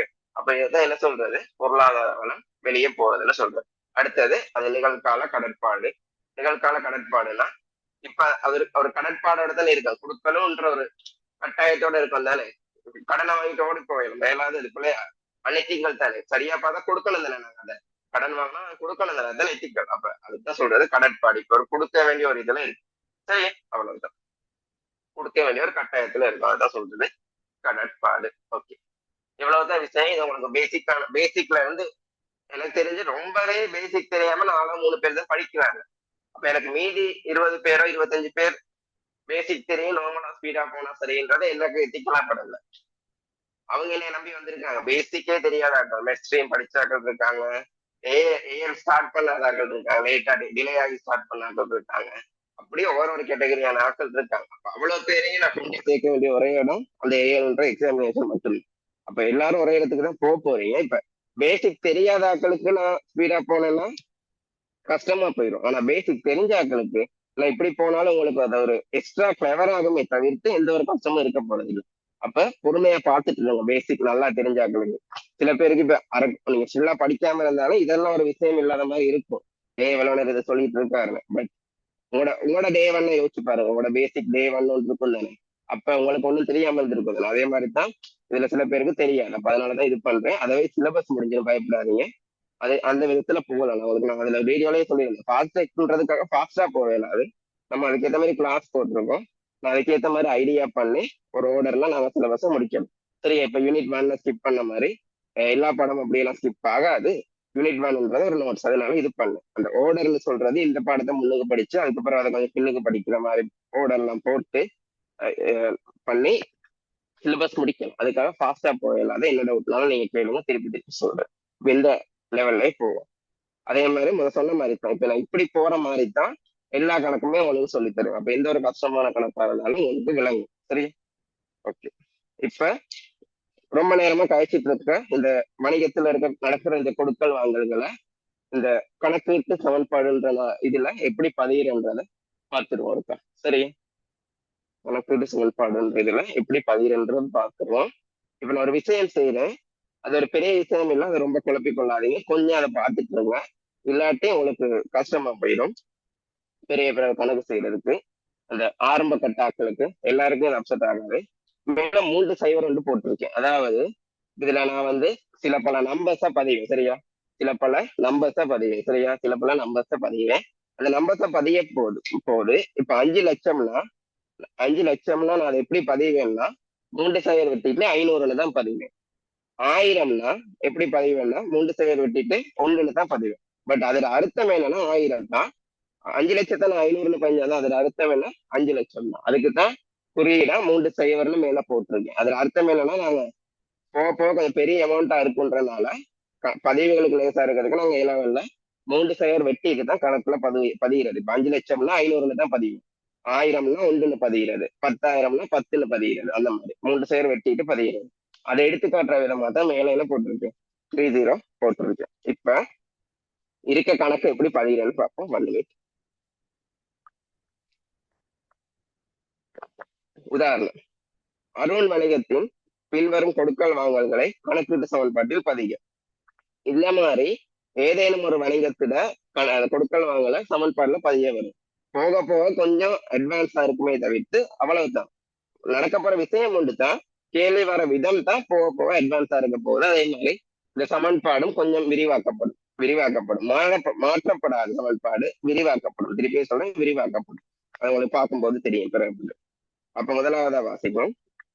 1/1/2025 1/1/2025 தனக்கு சொந்தமான காசு 5 லட்சத்தினை ஈடுபடுத்தி வணிகம் ஒன்றை ஆரம்பிச்சிருக்காரு. யாரு? அருண். மேலவே சொல்லியிருக்காங்க, அருண் வணிகத்துல தான் இது கொடுக்கல் வாங்கல். அப்ப அருண் என்ன செஞ்சிருக்காருன்னா 1/1/2025 அவருக்கு சொந்தமான 5 லட்சம் ரூபாய் காசை ஈடுபடுத்தி ஒரு வணிகத்தை ஆரம்பிச்சிருக்காரு. அப்ப ஒரு வணிகம் ஆரம்பிக்கிறாரு. உரிமையாளர் பேர் அருண். என்ன செய்யறாருன்னா ஒரு 5 lakhs காசை என்ன செய்யறாரு, நிறுவனத்துக்குள்ள ஈடுபடுத்துறாரு. பாருங்க, 5 லட்சம் ரூபாய் காசு நிறுவனத்துக்குள்ள வருது. சரியா? 5 லட்சம் ரூபாய் காசு நிறுவனத்துக்குள்ள வந்து இப்ப வணிகம் வந்து பில்ட் ஆகி இருக்கு. இப்ப வணிகத்துக்குள்ள 5 லட்சம் ரூபாய் காசு இருக்குது. இப்ப வணிகத்துக்குள்ள 5 லட்சம் ரூபாய் காசு இருக்குன்னா, காசுன்னா அது என்னது? ஒரு சொத்து. காசுன்னா சொத்துன்றதுக்கு வேணும்னா உங்களுக்கு அது நம்மளாவே தெரியும். காசு என்பது ஒரு சொத்துன்னு உங்களுக்கு தெரியும். காசுல ஒரு அசெட்னு தெரியும். அதை வேணும்னா உங்களுக்கு ஒரு வரை விளக்கத்தோடு தெரியும், சொல்லி பாருங்க. காசுன்றது கடந்த கால நிகழ்வால் தோற்றம் பெற்றது. ஒரு கடந்த காலத்துல இப்ப கொஞ்ச நேரத்துக்கு முதல் கடந்த காலம்ன்றது இப்ப நான் கொஞ்ச நேரத்துக்கு முதல்ல சொன்னேன். அருண் வந்து 5 லட்சம் ரூபாய் மூலதனம் விட்டாருன்னு ஒரு கொஞ்ச நேரத்துக்கு முதல்ல சொன்னேன். அப்ப கொஞ்ச நேரத்துக்கு முதல்ல அருண் இப்ப இந்த வணிகத்துல காசை மூலதனம் விட்டதுனாலதான் காசுன்ற ஒரு விஷயம் நிறுவனத்துக்குள்ள இருக்கு. அந்த காசை வச்சு அவளுக்கு சொத்துக்களை வாங்கலாம், வேற எதுவும் செய்யலாம், வணிகம் அப்படி நிறைய விஷயங்களை வணிகத்தால செய்ய முடியும். அப்ப அதுல பொருளாதார நன்மை அவங்களுக்கு இருக்கு. அதே மாதிரி என்ன விஷயமும் செய்ய முடியும்னு சொல்லியிருந்தாங்க. அது என்னது? அவங்களால அந்த காசை கண்ட்ரோல் பண்ண முடியுது. அப்ப அது என்னது? சொத்துன்றதை அவங்களுக்கு உறுதிப்படுத்தக்கூடியதா இருக்கா? இல்ல. ஓகே. அப்ப இப்ப எங்களோட அருண்ன்றவர் வந்து 5 லட்சம் ரூபாய் வணிகத்துக்குள்ள காசை போட்டு இந்த வணிகம் உருவாகிட்டு, இப்ப 5 லட்சம் ரூபாய் காசை போட்டோன்னா வணிகம் உருவாகிட்டாரு. போட்ட என்ன செஞ்சாரு? வணிகத்தை ஆரம்பிச்சுட்டாரு. இப்ப நிறுவனத்துக்குள்ள என்ன இருக்கு? 5 லட்சம் ரூபாய் காசு இருக்குது. அப்ப நிறுவனத்துக்குள்ள 5 லட்சம் ரூபாய் காசு இருக்கு. காசுன்றது என்னது? சொத்து. இப்ப பாருங்க, நான் சொல்றேன், கணக்கீடு சமன்பாடுல நமக்கு தெரிய வேண்டிய விஷயம் என்னன்னா, இப்படி ஒரு பிளஸ்ன்ற ஒரு விஷயமும் மைனஸ்ன்ற ஒரு விஷயமும் போட தெரிஞ்சா. நேச்சரில இருந்தே இதை நம்ம போட்டு பழகிட்டோம். நேச்சரில இருந்து இல்ல, சாரி, முதலாம் ஆண்டுல இருந்து போட்டு பழகிட்டோம். முதலாம் ஆண்டுல இருந்து சரியா சும்மா நமக்கு இருக்குனாலே வந்துடும். பிளஸ் மைனஸ் பெரிய வேலை இல்லை. அந்த பிளஸையும் மைனஸையும் போட்டாலே இவரெல்லாம் மார்க்ஸ் எடுத்துடலாம். பிளஸ் போடுறது மைனஸ் போடுறதுன்னு வேலை. ஆனா அவனுக்கு 30-40 மார்க்ஸ் எங்களுக்கு தாராங்க பிளஸ் மைனஸ் போடுறதுக்கு. அப்ப எவ்வளவு நல்லதுன்னு பாருங்க. பிளஸ் மைனஸ் போடுறது நமக்கு 30 மார்க்ஸ் 40 மார்க்ஸ் கிடைக்குது. ஃபைனல்ல அப்படித்தான் பிளஸ் மைனஸ் போட்டுட்டு முன்னுக்கு இப்படி ஏதாவது 2-3 நம்பரை போட்டு விட்டா சரி, அதுக்கு மார்க்ஸ். அதை முன்னகிட்டு திருத்தி கவனமா மார்க்ஸ் போடுவாங்க. அப்படி ஒரு சின்ன ஒரு பாடம் தான், அவ்வளவு கேவலமான சின்ன ஒரு பாடம் தான் இந்த கணக்கீட்டு சமன்பாடு. சரியா? மைண்ட்ல வச்சுக்கோங்க. அப்ப இப்ப நிறுவனத்துக்குள்ள உரிமையாளர் போட்டனால 5 லட்சம் காசு என்ன செஞ்சிருக்கு? நிறுவனத்துக்குள்ள இப்ப என்ட்ரி ஆகுது. வாரார். சரியா? என்ட்ரி கொடுக்குறாரு. எவ்வளவு? 5 லட்சம் ரூபாய் காசு நிறுவனத்துக்குள்ள என்ட்ரி கொடுக்குது. அப்ப சொத்து 5 லட்சத்தால அதிகரிக்கும். இப்படி சொத்து என்ன செய்யுது? உரிமையாளர் போட்டனால 5 லட்சத்தால அதிகரிக்கும். இப்ப நிறுவனத்துக்குள்ள 5 லட்சம் ரூபாய் சொத்து காணப்படுது. அதுல உரிமையாளருக்கு சொந்தமானது எவ்வளவுன்னு கேட்டீங்கன்னா, 5 லட்சம் தான். ஏன்? அந்த காசை யாரு போட்டா? உரிமையாளர் அவர்களுடைய சொந்த பணத்தை போட்டாரு. ஆகவே அந்த 5 லட்சம் அவருக்குரியது தான். அப்ப சொத்துக்கு சமன் உரிமைக்கு சமனா இருக்கும். ஆகவே உரிமையிலையும் 5 லட்சம் கூடும். பொறுப்புல எந்த ஒரு தாக்கமும் இருக்காது. இந்த குறித்த 5 லட்சத்தை அவர் எந்த ஒரு கடனும் வாங்கி போடல. நான் சும்மா 0 பண்ண அப்படி போட தேவையில்ல. சும்மா ஒண்ணுமே ஒரு தாக்கமும் இருக்காது. அப்ப ஒரு கொடுக்கல் வாங்கல வணிகத்தில் நடக்கிற கொடுக்கல் வாங்கல்கள்ல சொத்து உரிமை பொறுப்பு இதுல என்ன தாக்கம், அதிகரிப்பு குறைப்புன்னு என்ன தாக்கம் இருக்குன்றது பதிகிறது தான். வணிகத்தில் நடக்கிற கொடுக்கல் வாங்கல்களை தருவாங்க. அத இந்த சமன்பாடுல சொத்துல உரிமையில பொறுப்புல என்ன தாக்கம் இருக்குன்றத பதிகிறது தான் என்னது இந்த கணக்கு. சரியா? அப்ப எங்களோட உரிமையாளர் இப்ப 5 லட்சம் ரூபாய் காசை போட்டாங்க நிறுவனத்துக்குள்ள. காசுன்ற சொத்து நிறுவனத்துக்குள்ள என்ட்ரி ஆச்சு. அப்ப சொத்து அதிகரிச்சிச்சு. அந்த சொத்து உரிமைக்கு சமனா இருக்குது. அதை போட்டது யாரு? அருண். உரிமையாண்மை என்ன? வணிகத்துல உரிமையாளருக்கு சொந்தமானது இல்லை. ஒரு வணிகத்துல உரிமையாளருக்கு சொந்தமானது எல்லாம் என்னது? உரிமையாண்மைன்னு சொல்லுவோம். அப்ப அதனாலதான் 5 லட்சம் உரிமையாண்மைக்கு சமனா இருக்கு. அதான் சொத்துல 5 லட்சம் கூடணும், உரிமையாளர்களையுமே 5 லட்சம் கூடுது. அப்ப பொறுப்புல தாக்கம் இல்லை. இந்த 5 லட்சம் சொத்தை போடுறதுக்கு எந்த ஒரு கடனும் நாங்க வாங்கல. அப்ப பொறுப்பு அதிகரிக்காது. அப்ப சொத்து அதிகரிச்சா இயால ரெண்டுல ஏதாவது ஒண்ணு அதிகரிக்கணும்.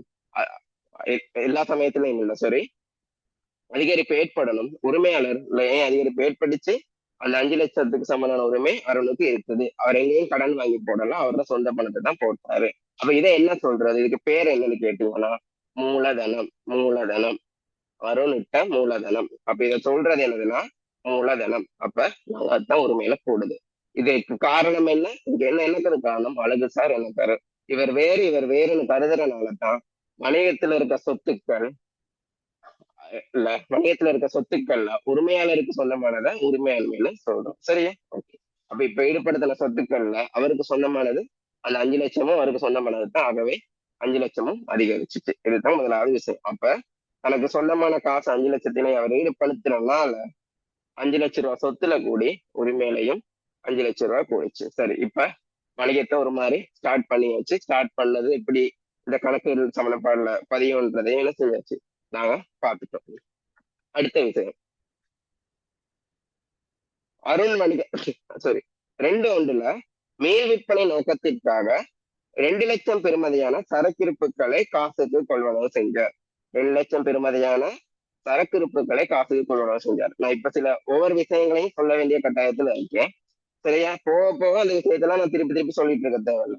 ஆனா சொல்ல வேண்டிய இடத்துல அதை சொல்லிட்டேன்னா அவங்களுக்கு குழம்பாம இருக்கும். பேசிக் படிக்கிறாங்களுக்கு என்னன்னு சொல்லிடுறேன். சரக்கிருப்புல ஒரு விஷயம் இருக்குது. இதுல இப்ப மேல் விற்பனை நோக்கத்திற்காக 2 லட்சம் பெறுமதியான சரக்கிருப்புகளை கொள்வனவு செஞ்சிருக்காங்க. அந்த சரக்கிருப்புன்னு சொல்றது என்னன்னா, இந்த நிறுவனத்துல இருப்பு அப்படி சரக்கிருப்புகள்னு சொல்றது என்னதுன்னா, ஒரு வணிகம் எப்படி இயங்கும்? இந்த பொருட்கள் சேவைகளை விற்பனை செய்தானே இயங்கும். இது ஒரு பொருட்கள் சேவைகளை விற்பனை செய்யற வணிகம். அப்ப ஒரு துணி விற்கிற வணிகமா இருந்தா நீங்க என்ன செய்யணும்? ஹோல்சேல்ல எங்கேயாவது ஒரு துணியை எடுக்கணும். எடுத்துதான் என்ன செய்யணும்? விற்கணும். ஒரு போன் விற்கிற நிறுவனம்னா சாம்சங், ஹுவாவி, ஐபோன் அந்த மாதிரி கம்பெனிகள்ல போனை வாங்கணும். போனை நாங்க இம்போர்ட் பண்ணி எடுத்து, இல்லாட்டி அதுக்கு டீலர்ஸ் யாரும் இருந்தாங்கன்னா அவங்கள்ட்ட வாங்கி, இல்லாட்டி ஒரு பேனா பென்சில் ஸ்டேஷனரி விற்கிற கடைனா அட்லஸ் பேனா எங்க ஃபேக்டரி அங்கெல்லாம் என்ன செய்யணும்? சாமானை வாங்கி என்ன செய்யணும்? விற்கணும். அப்ப என்ன உங்களுக்கு ஒரு விஷயம் விளங்குதா? நாங்க சாமானை விற்கணும்னா ஒரு இடத்துல வாங்கித்தான் விற்கணும், இல்லாட்டி உற்பத்தி செய்து தான் விற்கணும். இப்ப நாங்க உற்பத்தி செய்து விற்கிறத பத்தி வேணும், அதை விடுங்க. சாமான ஒரு இடத்துல வாங்கி அடுத்த கைக்கு விற்கிற மாதிரி வச்சுக்கொள்வோம். சரியா? இந்தியால வாங்கி இந்த பக்கம் நாங்க என்ன செய்யறோம்? ஒரு லாபம் வச்சு விற்பனை செய்யணும்னு வச்சுக்கொள்ளுங்க. சரியா? இப்போதைக்கு அதை மட்டும் பார்ப்போம். அப்ப ஒரு இடத்துல நாங்க சாமான வாங்குறோம், ஒரு இடத்துல சாமான வாங்குறோம். ஒரு துணி விற்கிற நிறுவனம்னா லொட்டா ஒரு கார்மெண்ட்ல ஆடைகள் எல்லாம் வாங்கி நான் விற்பனை செய்யறேன். இப்ப என்ன செய்யறேன்? ஒரு இடத்துல சாமான வாங்குறேன். அது என்னத்துக்காக வாங்குறேன்? விற்கிற நோக்கத்துக்காக வாங்குறேன், நிறுவன பயன்பாட்டுக்காக இல்லை. நிறுவன பயன்பாட்டுக்காக வாங்குற சாமான சரக்கிருப்புன்னு சொல்றது இல்லை. நிறுவன பயன்பாட்டுக்காக வாங்குற சாமான் அது என்னது? இப்போ ஒரு வாகனம் வாங்குறோம்னா துணி விற்கிற நிறுவனத்துக்கு வாகனம் தேவையா? இல்ல. அப்ப அது என்னது? டெலிவரி பண்றதுக்கு வாங்கியிருப்போம், இல்லாட்டி வேற வேலைகள் செய்யறதுக்காக வாங்கியிருப்போம். வணிக சம்பந்தப்பட்ட வேற வேலைகள் செய்யறதுக்காக வாங்கியிருப்போம். அப்ப அதை நாங்க விற்பனை செய்ய போறோமா வாகனத்தை? இல்ல. அது வாகனம் விற்கிற நிறுவனமா? இல்லவே இல்லை. அது துணி விற்கிற நிறுவனம். சரியா? அப்ப துணியை வாங்குறது தான் அதுல பர்பஸ் என்னவா இருக்கும்? விற்கிற நோக்கத்தோட தான் வாங்குறதா இருக்கும். வேற எதுவும் சாமான் வாங்கினா அது விற்கிற நோக்கத்தோடய வாங்குறோம்? இல்ல, நிறுவனத்துல தனிப்பட்ட தேவைக்காக வாங்குறதா தான் இருக்கும். அதை சரக்கிருப்புன்னு சொல்றது இல்ல. நிறுவனம் வாங்கிட்டு அதை மீள திருப்பி விற்கிற ஒரு ஐடியாவோட வாங்கிட்டு எவ்வளவுத்துக்கு கொள்வனவு செஞ்சாங்களோ அதுல இருந்து ஒரு விலை வச்சு ஒரு லாபம் ஒன்று வச்சு திருப்பி விற்கிற நோக்கத்தோட வாங்குற சாமானை தான் சொல்றது இந்த சரக்கிருப்புன்னு. அப்ப நம்ம நிறுவனத்துல விற்கிறதுக்காக வாங்கி நிறுவனத்துல வச்சிருக்க சாமான் கஸ்டமர்ஸுக்கு, வாடிக்கையாளர்களுக்கு வெளியே விற்கிறதுக்காக நாங்க லொட்டா வாங்கி நிறுவனத்துல வச்சிருக்க சாமானத்தை என்னன்னு சொல்றது? சரக்கிருப்பு. அப்ப இப்ப சரக்கிருப்புன்னா என்னன்னு தெரிஞ்சிருக்கு.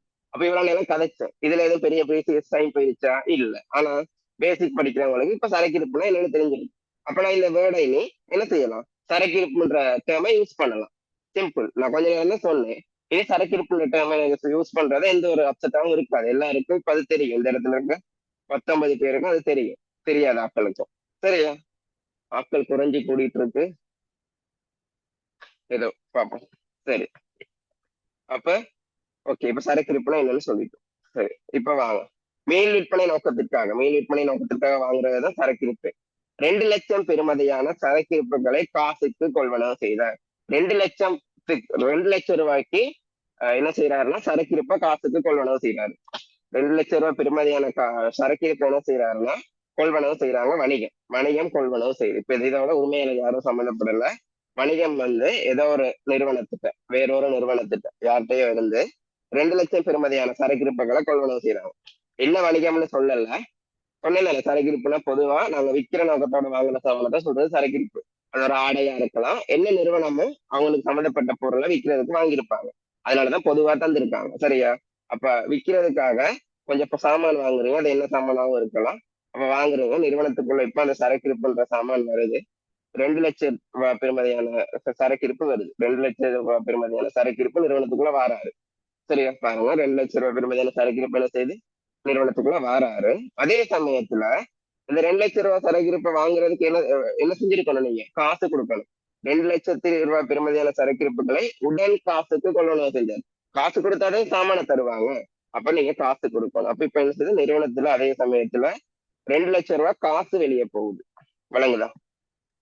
நிறுவனத்தை விட்டு நீங்க வச்சிருந்ததே 5 லட்சம் காசு. அதுல 2 லட்சம் ரூபாய் காசு என்ன செய்யுது வெளியே போகுது சரக்கிருப்ப வாங்குறதுக்காக. யார்கிட்ட போகுது? நாங்க அந்த வாங்கின கடைக்காரன்கிட்ட போகுது. அவங்கள்ட்ட போகுது. அதே நேரத்துல அந்த கடைக்காரன் என்ன செய்யறான்? நாங்க கொடுத்த காசுக்கு பெருமதியான பொருட்களை நிறுவனத்துக்குள்ள அனுப்புறோம். அப்ப நிறுவனத்துக்குள்ள பொருட்களும் வருது. அப்ப இந்த இடத்துல எப்படி இதுல கணக்கு சமன்பாடுல நாங்க பதிகிறதுன்னு கேட்டீங்கன்னா, 2 லட்சம் ரூபாய் காசு முதல்ல நிறுவனத்துக்கு வெளியே போறத பாருங்க. ஏன்னா பொருள் நிறுவனத்துக்குள்ள வரணும்னா முதல்ல என்ன செய்யணும்னா காசு கொடுக்கணும். அப்ப வெளியே காசு போகுது. 2 லட்சம் ரூபாய் காசு என்ன செய்யுது நிறுவனத்தை விட்டு வெளியே போகுது. காசுன்னா என்ன? சொத்துன்னு எல்லாருக்கும் தெரியும். காசுன்னா சொத்துன்னு இப்ப எல்லாருக்கும் இந்த தருணத்துல தெரியும். அப்ப 2 லட்சம் ரூபாய் பெறுமதியான சொத்து நிறுவனத்தை விட்டு வெளியே வருதுன்னா நிறுவனத்துல என்ன செய்யுது? சொத்து குறையுதா கூடுதா? குறையுது. காசு நிறுவனத்தை விட்டு வெளியே போகுதுன்னா சொத்து என்ன செய்யுது? குறையுது. அப்ப காசு வெளியே போறதுனால 2 லட்சத்தால என்ன செய்யும்? ஒரு சொத்து குறையும். 2 லட்சத்தால சொத்து குறையும். அதே சமயத்துல காசு 2 லட்சம் ரூபாய் கொடுத்தனால அந்த 2 லட்சம் ரூபாய்க்கு பெறுமதியான அதற்கு சமனான சரக்கிருப்புகள், அதாவது நாங்க இனிமே கொஞ்ச நேரத்துல லாபம் வச்சு விற்பனை செய்ய போற சரக்கிருப்புகள் நிறுவனத்துக்குள்ள என்ன செய்யறாரு? என்டர் ஆகுறாரு. நிறுவனத்துக்குள்ள வருது. அப்ப இந்த சரக்கிருப்பு நிறுவனத்துக்குள்ள வர்றதுக்கு என்ன பதிவுன்னு கேட்டீங்கன்னா, இந்த சரக்கிருப்பு என்பது அதுவும் என்னது? ஒரு சொத்து. அதையும் என்னன்னு சொல்றதுன்னா நாங்க சொத்துக்கள் தான் சொல்றது. நீங்க அதை வாங்கினாலதான் நிறுவனத்துக்குள்ள வந்துச்சு. கடந்த கால நிகழ்வால் தான் அது தோற்றம் பெற்றுச்சு. அதே மாதிரி அதை நீங்க கட்டுப்படுத்த முடியும், விற்க முடியும். அதே மாதிரி அதை விற்கிறது மூலமா என்ன தெரியுது? உங்களுக்கு காசு கிடைக்குது. அப்ப பொருளாதார நன்மை இருக்கு. அப்ப அது என்னன்னு சொல்றது நாங்க சொத்துன்னு சொல்லுவோம். சரியா? ஒரு நிமிஷம். சரி. அப்ப சரக்கிருப்பு என்பது சொத்து. அப்ப அந்த சரக்கிருப்பை கொள்வனவு செய்யறதுக்கு காசு 2 லட்சம் நிறுவனத்தை விட்டு போச்சு. காசு என்பது ஒரு சொத்து. அது நிறுவனத்தை விட்டு வெளியே போகுதுன்னா சொத்து குறையும். 2 லட்சம் சொத்து குறைஞ்சிச்சு. ஆனா அதே தருணத்துல என்ன நடந்துச்சு? அந்த கொடுத்த 2 லட்சம் ரூபாய் காசுக்கு சமனான சரக்கிருப்பு நிறுவனத்துக்குள்ள வந்தாரு. சரக்கிருப்பு என்பது என்னன்னு சொன்னேன்? சொத்துன்னு சொன்னேன். அப்ப சரக்கிருப்பு 2 லட்சம் ரூபாய் நிறுவனத்துக்குள்ள வாரனால 2 லட்சம் பெறுமதியான சரக்கிருப்பு நிறுவனத்துக்குள்ள வாரனால திருப்பி என்ன செய்யுது? சொத்து நிறுவனத்துக்குள்ள வருது. சரக்கிருப்புன்றது என்னன்னு சொன்னேன்? சொத்தா கருத சொன்னேன். அப்ப சொத்து என்ன செய்யுது? நிறுவனத்துக்குள்ள வருது. எவ்வளவு பெருமதியான சொத்து வருது? 2 லட்சம் பெருமதியான. அப்ப சொத்துல 2 லட்சம் ரூபாய் கூடும். அப்ப குறித்த சரக்கிருப்பை கொள்வனவு செய்யறதுக்கு காசு 2 லட்சம் கொடுத்தனால அந்த காசு வெளியே போச்சு. அப்ப 2 லட்சம் ரூபாய் காசு வெளியே போனனால சொத்து 2 லட்சத்தால குறையுது. காசு என்பது ஒரு சொத்து தானே. ஆகவே சொத்து 2 லட்சம் ரூபாயில குறைஞ்சிச்சு.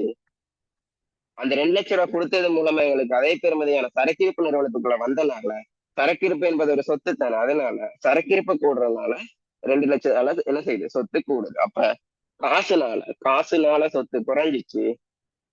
சரக்கிருப்புனால என்ன செஞ்சுச்சு? சொத்து கூடிச்சு. அப்ப ஒரு சரக்கிருப்பை கொள்வனவு செய்யறதுக்கு, சரக்கிருப்ப காசுக்கு கொள்வனவு செய்யறதுக்கு என்ன எப்படி பதிகிறது? என்ன நடக்கும்? சொத்து குறைஞ்சு சொத்து கூடும். சொத்து குறைஞ்சு என்ன செய்யும்? சொத்து கூடும். அவ்வளவுதான் விஷயம். சரி, ஓகே. இப்ப இதுல உரிமையாண்மைக்கு எதுவும் தாக்கம் இருக்கான்னு கேட்டா, இதுக்கும் உரிமையாளருக்கு எந்த சம்பந்தமும் இல்லை. நிறுவனம் அது இப்ப உரிமையாளர்கிட்ட காசை நிறுவனம் வச்சிருக்கு தானே, அது உரிமையாண்மைக்கு சமம்னு சொல்லலாம். இது அதுக்கு உரிமையாளருக்கு அதுக்கும் இப்ப சம்பந்தமே இல்லை. நிறுவனம் 5 லட்சம் ரூபாய் காசு வஞ்சிருந்துச்சு. அதாவது உரிமையாளர் போட்ட காசை வச்சிருந்துச்சு. அதை அவங்க செலவழிச்சு சாமான வாங்கிட்டாங்க. அப்ப 2 லட்சம் ரூபாய் சொத்து குறைஞ்சு கூடுச்சு. இதுக்கு யார் உரிமையாளர் திருப்பி எதை இன்வால்வ் ஆனாரா? இல்ல. அவருக்கு சொந்தமான காசு அவருக்கு உரிமையாண்மையானதுன்னு ஆல்ரெடி பதிஞ்சாச்சு. இப்ப இனி ஒண்ணு திருப்பி பதிக்க தேவை. அப்ப அவர் நிறுவனத்துல இருக்க இப்ப 5 லட்சம் காசுல தான் நாங்க வாங்கணும். அவர்கிட்ட திருப்பி எதுவும் கேட்ட மாதிரி வாங்குறதுக்கு இல்ல. அப்ப உரிமையாளர் இதுக்கு சம்மந்தப்படல. அப்ப உரிமையாளருக்கும் பொறுப்புக்கும் ஒன்றுமே வராது. காசு கொடுத்துதான் வாங்கியிருக்கோம். கடனுக்கும் வாங்கல. அப்ப இவ்வளவுதான் பதிவு காசு கொள்வனம். சரி. அடுத்தது வணிக தேவைக்காக 1 லட்சம் பெறுமதியான தளபாடம் ஒன்றை காசுக்கு கொள்வனவு செய்தார். வணிக தேவைக்காக 1 லட்சம் பெறுமதியான குறைவாக்கள் வணிக தேவைக்காக 1 லட்சம் பெறுமதியான தளப்பாடம் ஒன்றை காசுக்கு கொள்ளணும் செய்தார். இப்ப பாருங்க, தளப்பாடம் வணிக தேவைக்காக என்ன செய்யறாருன்னா, சிலதுகளை கொஞ்சம் அழிக்கிறேன் விளங்குறதுக்காக.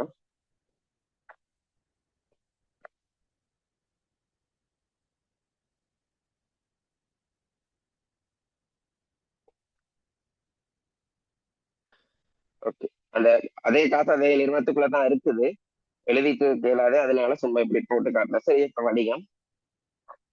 வணிக தேவைக்காக நான் சொன்னேன், வணிகத்துடைய தேவைக்காக வாங்குறத சரக்கிருப்புன்னு சொல்றது இல்லை. சரியா? அது என்னதுன்றது பிறகு பிறகு பார்க்கக்குள்ள பார்ப்போம். நடைமுறை அல்லா சொத்துல சொல்லுவாங்க, அதெல்லாம் பிறகு பிறகு பார்ப்போம். ஓர்டரா பார்த்தாதான் உங்களுக்கு அது விளங்கும். சரியா? அப்ப தளப்பாடம்ன்றத சரக்கிருப்புன்னு சொல்றது இல்லை. தளப்பாடம்னா என்ன? இந்த மேசை கதிர் அதுகளை தான் சொல்றது தளப்பாடம். அப்ப அதை சரக்கிருப்புன்னு சொல்றது இல்லை. அதை நாங்க விற்கிறதுக்காக வாங்கல, வணிக தேவைக்காக. வணிகத்துக்கு பர்பஸ் இருக்குல்ல, கேசியர் மேசை இருக்கணும், லேபர்ஸுக்கு சாப்பிடுறதுக்கு இந்த மேசை இருக்கணும், ஏதாவது வேலைகள் துணி விற்கிற நிறுவனம்னா மடிக்கிறதுக்கு இருக்கணும், வாடிக்கையாளர்களுக்கு துணியை காட்டுறதுக்கு ஒரு மேசை வேணும். அந்த மாதிரி தளப்பாடங்கள் இருக்கும் தானே. அப்ப வணிக தேவைக்காக ஒரு பிசினஸுக்கான பர்பஸுக்காக 1 லட்சம் ரூபாய் பெறுமதியான தளப்பாடம் ஒன்று வாங்குறீங்க. அப்ப அப்படி வாங்கும் போது இப்ப நிறுவனத்துல குறிப்பிட்ட அளவு காசு நிறுவனத்துல காணப்படும். அந்த காசு 1 லட்சம் ரூபான்ற காசு அந்த தளப்பாடத்தை வாங்குறதுக்கு தளப்பாட நிறுவனத்துக்கு கொடுப்போம். டம்ப்ரோல வாங்குறேன்னு வைங்களேன், டம்ப்ரோ ஷோரூம்ல போய் பார்த்துட்டு கேஷ கொடுப்போம். அப்ப என்ன செய்யுது, வணிகத்துல இருந்து காசு போகுது. எவ்வளவு காசு போகுது? 1 லட்சம் ரூபாய் காசு டம்ப்ரோ நிறுவனத்துக்கு போகுது. அப்ப டம்ப்ரோ நிறுவனத்துக்கு 1 லட்சம் ரூபாய் காசு போகும் போது வணிகத்தை விட்டு என்ன போகுது? காசு வெளியே போகுது. அப்ப காசு என்பது என்னது? ஒரு சொத்து. அப்ப சொத்து வெளியே போகுதுன்னு என்ன செய்யும்? சொத்துல 1 லட்சம் ரூபாய் குறையும். சரியா? சொத்துல என்ன செய்யும்? அது என்ன 1 லட்சம் ரூபாய் 100 100ன்னு பதிஞ்சிட்டு இருக்கீங்கன்னு கேட்டீங்கன்னா, நான் உங்களுக்கு ஆரம்பத்திலேயே சொன்னேன், 3 வெட்டி தான் கணக்கு செய்யணும். சரியா? அதை கருத்தில் கொள்ளணும். ஓகே, அப்ப 1 லட்சம் ரூபாய் காசு என்ன செய்யும்? நிறுவனத்தை விட்டு தம்பரோ நிறுவனத்துக்கு போகும், நம்ம தளப்பாடத்தை வாங்குறது. இப்ப தம்பரோ நிறுவனம் என்ன செய்யும்? காசை நாங்க கொடுத்தோம்னா அவங்களோட அந்த 1 லட்சம் பெறுமதியான தளப்பாடத்தை உங்களுக்கு அனுப்புவாங்க. அப்ப அந்த தளப்பாடம் என்ன செய்யுது? இப்ப நிறுவனத்துக்குள்ள என்டர் ஆகுறாரு, அவர் இப்ப உள்ள வராரு, என்ட்ரி கொடுக்குறாரு. அதுல பெறுமதி எவ்வளவு? 1 லட்சம். இந்த தளப்பாடம் என்பது என்னது? ஒரு சொத்து. தளப்பாடம் என்பதும் ஒரு சொத்து. அதை வேணும்னா நீங்க டெபினிஷனோட சொல்லி உறுதிப்படுத்தி பாருங்க. அப்ப தளப்பாடம் என்பது என்னது? ஒரு சொத்து. அது நிறுவனத்துக்குள்ள வராரு. அப்ப இந்த சொத்தை கொள்வனவு செய்யறதுக்கு காசு வெளியே போச்சு, யார்கிட்ட? தம்பரம் நிறுவனத்திட்ட போச்சு. சும்மா உதாரணத்துக்கு சொல்றேன். அப்ப போனனால என்ன செஞ்சு? காசு வெளியே போனனால காசு என்பது ஒரு சொத்து, 1 லட்சம் சொத்துல குறைஞ்சிச்சு. சரியா? இப்ப அதே 1 லட்சத்துக்கு பெறுமதியான தளப்பாட நிறுவனத்துக்குள்ள வாரனால தளப்பாடம் என்னது ஒரு சொத்து. அப்ப நிறுவனத்துல என்ன செய்யுது? 1 லட்சம் ரூபாய் கூடுது. 1 லட்சம் ரூபாய் கூடுது. அப்ப தளப்பாடத்தை வாங்குறதுக்கு காசு கொடுத்தனால காசு வெளியே போச்சு. அப்ப காசு என்பது ஒரு சொத்துனால சொத்து 1 லட்சத்தால குறைஞ்சிச்சு. அந்த காசு கொடுத்த காசுக்கு பெருமதியான தளப்பாடம் நிறுவனத்துக்குள்ள வந்தனால தளப்பாடம் ஒரு சொத்து. அப்ப அந்த நிறுவனத்துக்குள்ள வந்ததுன்னா என்ன செய்யுங்க? நிறுவனத்துல இருக்க சொத்து அதிகரிச்சனால சொத்து அதிகரிச்சு. இதோட இங்கேயால ஒரு மேன்மையோ பொறுப்போ எதுவுமே சம்பந்தப்படல. சரி, ஓகே. இது வரைக்கும் இந்த 3 கொடுக்கல் வாங்கலும் விளங்கிட்டு டக்குனு ஹேண்ட் ரைஸ் பண்ணுங்க. விலங்கலாட்ட ஒரு மெசேஜ் போடுங்க பாப்போம்.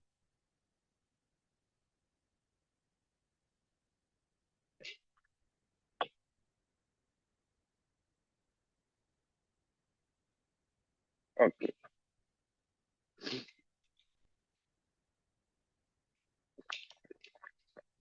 ஓகே. அப்ப நீங்க பார்க்க வேண்டியது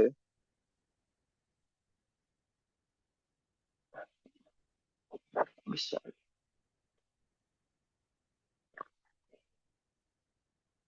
சரி, அப்ப நீங்க பார்க்க வேண்டியது என்ன சொல்ற? ஓகே, அப்ப நீங்க பார்க்க வேண்டிய விஷயம் என்னன்னா, முக்கியமா பார்க்க வேண்டிய விஷயம் என்னன்னா, என்ன சொல்லணும், இதை பார்த்துட்டு இருக்கேன். சரி, நாலாவது பார்ப்போம். ஏதோ ஒரு விஷயம் சொல்லணும்னு மறந்துட்டேன். நாலாவது விஷயத்த பார்ப்போம். ஓகே. 1,00,000 கிரயமான சரக்கிருப்புகளை 1,50,000 இப்ப காசுக்கு விற்பனை செய்யறோம். 1,00,000 கிரயமான சரக்கிருப்புகளை 1,50,000 நாங்க என்ன செய்யறோம், காசுக்கு விற்பனை செய்யறோம். ஓகே, பார்ப்போம். அது என்ன, 1,00,000 கிரயமான சரக்கிருப்பை 1,50,000 காசுக்கு விற்பனை செய்யறது. சரக்கிருப்புனா என்னன்னு இப்ப நமக்கு தெரிஞ்சிட்டு, சரக்கிருப்புனா என்னன்றதை என்ன செஞ்சுட்டு நமக்கு தெரிஞ்சு. சரக்கிருப்புனா என்ன, ஒரு இடத்துல வாங்கி நம்ம விக்கிற நோக்கத்தோட உற்பத்தி செய்துன்னா நாங்களே செய்யறதுன்னு வச்சுக்கோங்களேன். நாங்களாவே அந்த பொருளை செஞ்சோ இல்லாட்டி இன்னொரு இடத்துல வாங்கியோ விக்கிற நோக்கத்துக்காக வெளியே கஸ்டமருக்கு விற்றதல் நம்ம லாபம் பார்க்கலாம். அப்படி விக்கிற நோக்கத்தோட வச்சிருக்க சாமான் தான் என்னது, சரக்கிருப்புன்னு சொன்னேன். அது உங்களுக்கு இல்லையா? அப்ப அதுல 1,00,000 கிரயமான சரக்கிருப்பு. இந்த கிரயம்ன்ற வேர்டு எல்லாம் புதுசா படிக்கிற உங்களுக்கு தெரியாது. நான் சொன்னது 0ல இருந்து படிப்பீங்க. அப்ப 0ல இருந்து படிப்பிக்கிறவங்களுக்கு என்ன தெரியாது, படிக்கிறவங்களுக்கு கிரயம்னால என்ன தெரியும். அதையில கிரயம் நான் கேட்டு சொன்னீங்கன்னா, சரக்கிருப்புட கிரய பிரமதினை சொல்றது. கொஞ்ச நேரத்துக்கு முதல்ல இப்ப சரக்கிருப்பை வாங்கணும் தானே, அது ஒரு துணியா இருக்கலாம், என்ன நிறுவனமோ எதை நாங்க விற்க போறோமோ அந்த சாமானை வாங்கியிருப்போம் தானே, அது என்னவாவும் இருக்கலாம். அதுல பெருமதின்னு சொல்றோம் 2,00,000ல, அதைத்தான் சொல்றது கிரய பெருமதி. அந்த ஒரு குறித்த பொருள்ல எவ்வளவு விலை கொடுத்து வாங்கினீங்களோ, அந்த நீங்க விற்கிறதுக்கு வாங்கினீங்க பொருள், போட்டபிள் விற்க போறோம்னா அந்த இந்த இந்த தண்ணிப்பத்துல வாங்கி விற்க போறோம்னா, இந்த தண்ணிப்பத்துல வந்து 70 ரூபா எம்ஆர்பி டேட் அடைச்சிருக்கு. அவங்களுக்கு ஹோல்சேல் பிரைஸ்ல 50 ரூபாய்க்கு தராங்கன்னு வைப்போமே. அப்ப இந்த 50 ரூபான்னா தான் இந்த தண்ணிப்பழத்தோட பெருமதி. எங்க நிறுவனத்தை பொறுத்தவரையில இந்த தண்ணிப்பழத்தோட கிரைய பெருமதின்னு சொல்றது என்னன்னா 50 ரூபாய்.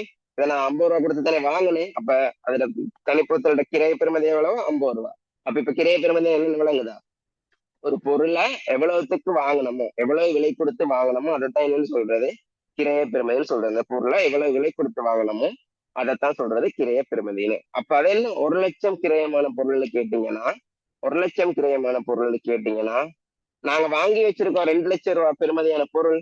அந்த 2,00,000 ரூபாய் பெருமதியான பொருள்ல அரைவாசி 1,00,000 ரூபாய் பெருமதியான பொருளை ஒரு கஸ்டமருக்கு 1,50,000 காசுக்கு விற்பனை செய்யறோம். என்ன செய்யறோம்னா, 1,00,000 ரூபாய் கிரயமான பொருளை ஒரு கஸ்டமருக்கு, அதில் கிரயமான பொருள் திருப்பியும் கேளுங்க.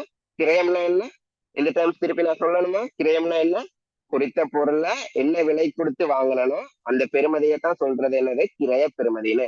ஒரு குறித்த பொருளை என்ன விலை கொடுத்து எவ்வளவு கொடுத்து வாங்கணும், எவ்வளவு காசு கொடுத்து வாங்கணும் அந்த விலையத்தான் என்னன்னு சொல்றது, கிரயம். அப்ப அந்த டைம் நான் திருப்பி யூஸ் பண்ணணுமா, இல்ல. சரி, அப்ப 1,00,000 கிரயமான பொருள்ல நாங்க 2,00,000 ரூபாய்க்கு சாமானை வாங்கி வச்சிருக்கோம். அதுல ஆஃப், அதாவது 1,00,000 பெறுமதியான பொருளை 1,50,000 விற்பனை செய்யறோம். 1,50,000 காசுக்கு என்ன செய்யறோம், விற்பனை செய்யறோம். சரி, இப்ப ஸ்டார்ட் பண்ணுவோம் எப்படி பதிகிறது. இப்ப உங்களுக்கு தெரியும், 1,00,000 கிரயமான சரக்கிருப்பை விற்பனை செய்யும் போது ஒரு விஷயத்த வச்சுக்கோங்க. நிறுவனத்துக்குள்ள சரக்கிருப்பு இருக்காரு. இப்ப நான் விற்பனை செய்யும் போது 1,00,000 பெறுமதியான சரக்கிருப்பு, 1,00,000 பெறுமதியான சரக்கிருப்பு தானே விற்பனை செய்யறோம். அழகா பாருங்க, 1,00,000 பெறுமதியான சரக்கிருப்பு தானே விற்பனை செய்யறோம். அப்ப 1,00,000 பெறுமதியான சரக்கிருப்பு என்ன செய்யுது, வெளியே போகுது. யாருகிட்ட, அந்த குறித்த கஸ்டமர்கிட்ட போகுது, வாடிக்கையாளர்கிட்ட போகுது. வாடிக்கையாளர்கிட்ட என்ன செய்யுது, 1,00,000 பெறுமதியான சரக்கிருப்பு போகுது. ஏன், விற்கிறனால போகுது. அப்ப என்ன செய்யுது, நிறுவனத்தை விட்டு சரக்கிருப்பு வெளியேறுது. எவ்வளவு பெறுமதியான சரக்கிருப்புன்னு சொல்லியிருக்கான், 1,00,000 பெறுமதியான, அதாவது கிரயமானன்னா அதுதான். 1,00,000 பெறுமதியான சரக்கிருப்பு வெளியே போகுது. அப்ப என்ன செய்யும், சொத்துல 1,00,000 குறையும். அதே இல்லை, டக்குனு சொத்துல 1,00,000 குறையும் சொல்லிட்டீங்க. சரக்கிருப்புனா என்னது, சொத்து தானே. அப்ப அந்த சொத்து வெளியேறிச்சுன்னா என்ன செய்யும், நிறுவனத்துல அந்த சொத்து குறையுமா கூடுமா, குறையும் தானே. சரக்கிருப்பு என்பது ஒரு சொத்து, அது நிறுவனத்தை விட்டு வெளியே போகுதுன்னா என்ன செய்யும், சொத்து குறையும். எப்படி வெளியே போச்சு, இவருக்கு விற்பனை செய்யறது மூலமா 1,00,000 பெறுமதியான சரக்கிருப்பு குறித்த வாடிக்கையாளர்கிட்ட வெளியே போகும். அதனாலதான் என்ன செஞ்சுச்சு, சொத்து குறைஞ்சிச்சு. அப்ப 1,00,000 பெறுமதியான சொத்து குறையுது. ஏன் குறையுது சொத்து, சரக்கிருப்பு கஸ்டமர்கிட்ட விற்கப்படுறதுனால. சரி, அதை விற்று நாங்க சும்மா கொடுக்கறதுக்கு கீழேனா இல்ல, காசு வாங்கி தான் கொடுத்தோம். எவ்வளவு காசு வாங்கி கொடுத்தோம், 1,50,000 காசு வாங்கி கொடுத்தோம். அப்ப கஸ்டமர் என்ன செஞ்சாரு, இந்த கையில அப்படியே காசு எனக்கு தராரு. 1,50,000 காசை தராரு. 1,50,000 காசு என்ன செய்யறாரு, தாராரு. அப்ப நிறுவனத்துக்குள்ள என்ன வராது, 1,50,000 காசு வருது. கொஞ்ச நேரத்துக்கு முதத்தான் 1,00,000 கிரயமான சரக்கிருப்பு நிறுவனத்தை விட்டு வெளியே போய் சொத்து குறைஞ்சிச்சு. அந்த சரக்கிருப்பு சும்மாவா போச்சு? இல்ல, வாடிக்கையாளருக்கு நாங்க அதை விற்பனை செஞ்சோம். அதனாலதான் போச்சு. அப்ப அந்த வாடிக்கையாளர் சும்மா வாடிக்கையாளருக்கு கொடுக்க மாட்டோமே கஸ்டமருக்கு, அவர் காசு தராரு. எவ்வளவு காசு தராரு? 1,00,000 சரக்கிருப்புக்கு 1,50,000 காசு தராரு. அதை பிறகு பார்ப்போம். எனிவே எங்களுக்கு 1,50,000 காசு நிறுவனத்துக்குள்ள வருது. அப்ப காசு 1,50,000 வாடிக்கையாளர் தாரனால நிறுவனத்துக்குள்ள காசு என்டர் ஆகுது. காசுன்றது என்னன்னு பார்த்தோம், சொத்துன்னு பார்த்தோம். அப்ப சொத்துல 1,50,000 கூடும். எதனால? காசுனால 1,50,000 கூடும். ஆனா ஒரு விதத்தை அவதானிச்சுங்களா? ஓகே, 1,00,000 சரக்கிருப்பு போறனால விற்கும் போது வாடிக்கையாளர்கிட்ட 1,00,000 சரக்கிருப்பு போறனால சொத்து 1,00,000 கழிச்சு, ஓகே ரைட். 1,50,000 காசு வரனால நிறுவனத்துக்குள்ள காசு வருது. காசுன்றது ஒரு சொத்து. ஆகவே சொத்து 1,50,000 கூடுது. எல்லாம் ஓகே. அது என்ன 50,000 எக்ஸ்ட்ரா வந்திருக்கு? அதுதானே எங்களோட லாபம். அதுதானே லாபம்னு சொல்லுவோம், ப்ராஃபிட். நாங்க சாமான வாங்கிட்டு, இப்ப இந்த பொட்டில நான் 50 ரூபாய்க்கு வாங்கினேன்னு சொன்னேன். இது 50 ரூபாய்க்கு வாங்கிட்டுனா 50 ரூபாய்க்கு வித்தாவே எனக்கு இது லாபம் இருக்கா? இல்ல. இதுல எம்ஆர்பி ரேட் 70 ரூபாய் அடிச்சிருக்கு. நான் 70 ரூபாய் வரைக்கும் விற்கலாம். வேணும்னா ஒரு 5 ரூபாய் குறைச்சு 65 ரூபாய்க்கு விற்கலாம். நான் 50 ரூபாய்க்கு வாங்கின சாமான ஒரு 15 ரூபாய்க்கு கூட்டி நான் இதை வித்தா தான் எனக்கு என்னது, ஏதாவது ஒரு நன்மை இருக்கு. இல்லாட்டி லாபம் இருக்கா? இல்ல. அப்ப அதே மாதிரிதான் வணிகமும். 1,00,000 ரூபாய்க்கு வாங்கின சாமான 1,50,000 வித்தாதான் அந்த விற்பனை மூலமா அவங்களுக்கு என்ன இருக்கு, 50,000 லாபம் இருக்கு. சரியா? அப்ப அந்த 50,000 லாபம் என்ன செய்யணும்னு கேட்டீங்கன்னா, உரிமையாண்மையை கூட்டும். இந்த லாபம்ன்றது யாருக்குரியதுன்னா உரிமையாளருக்குரியது. சரக்கு இருப்பு 1,00,000 பெருமையானதானே நீங்க இப்ப நிறுவனத்துல வந்து எடுத்தீங்க. அதுக்கு சமமான காசு, அதுக்கு அந்த 1,00,000 சரக்கிருப்புக்கு தான் உங்களுக்கு 1,50,000 காசு வந்துச்சு. அதுல 1,00,000 இனத்துக்கு போயிரும், சரக்கிருப்புல பெருமதிக்கு போயிரும். அப்ப நீங்க நிறுவனத்துல இருந்து எக்ஸ்ட்ரா ஒண்ணும் எடுக்கல. அது அப்படியே ஈக்குவல் ஆயிட்டு அந்த அடிஷனலா கிடைக்கிற 50,000 தான் என்னது எங்களுக்கு லாபம். அந்த லாபம் யாருக்குரியது? உரிமையாளர். இந்த வேர்க்க செஞ்சது யாரு? உரிமையாளர் தானே. வணிகம்ன்றது என்னது, ஒரு என்னது இதா? வணிகம்ன்றது ஒரு உயிரா? இல்லை. இந்த வேர்க்க செஞ்சது யார் வணிகத்துல? உரிமையாளர். அப்ப அந்த லாபம் யாருக்கு போகணும்? உரிமையாளருக்கு. அவர் தானே இந்த உழைப்பை மேற்கொண்டாரு. அவர் தானே இந்த சாமானை வித்தாரு. ஆனா என்ன செஞ்சாரு? வணிகத்துல இருக்க சொத்தை வச்சுதான் வித்தாரு. அதுக்கு நாங்க கொடுத்துட்டோம் தானே. நான் இப்ப 1,50,000 உரிமையாளருக்குரியதுன்னு சொல்லவே இல்லையே. 1,00,000 பெருமதியான சரக்கு வெளியே போச்சு. அதுக்கு 1,50,000 காசு வந்துச்சு. அப்ப வெளியே போன 1,00,000 பெருமதியான சரக்கு 1,50,000 காசு வாங்கணும். அந்த காசுல 1,00,000 வந்து எதுக்குரியது? சரக்கிருப்புக்கு பெருமதிக்குரியது. அப்ப அது போக மீதி அடிஷனலா எங்களுக்கு அந்த எக்ஸ்ட்ரா எக்ஸீடா இருக்க 50,000 என்னன்னு சொல்றோம்? லாபம்னு சொல்றோம். அது யாருக்குரியது? எங்களோட உரிமையாளருக்குரியது. அதனாலதான் என்ன செய்யுது? உரிமையாண்மையில கூடுது. அதனாலதான் உரிமையாண்மையில கூடுது. சரியா? ஓகே. அப்ப ஒரு பொருளை விற்பனை செய்யும் போது இப்படித்தான் பதிவு. 1,00,000 பெறுமதியான பொருளை 1,50,000 வித்தா 1,00,000 பெறுமதியான பொருள் நிறுவனத்துக்கிட்ட போறனால சொத்துல 1,00,000 குறையும். காசு நிறுவனத்துக்குள்ள வரனால சொத்துல 1,50,000 கூடும். 50,000 ரூபாய் உங்களுக்கு சரக்கிருப்பிட பெறுமதியோட 50,000 அதிகமா கிடைச்சிருக்கனால உரிமையாளருக்கு அது சொந்தமான அந்த லாபம். ஆகவே உரிமையை கூட்டும். சரி. ஓகே. 5வது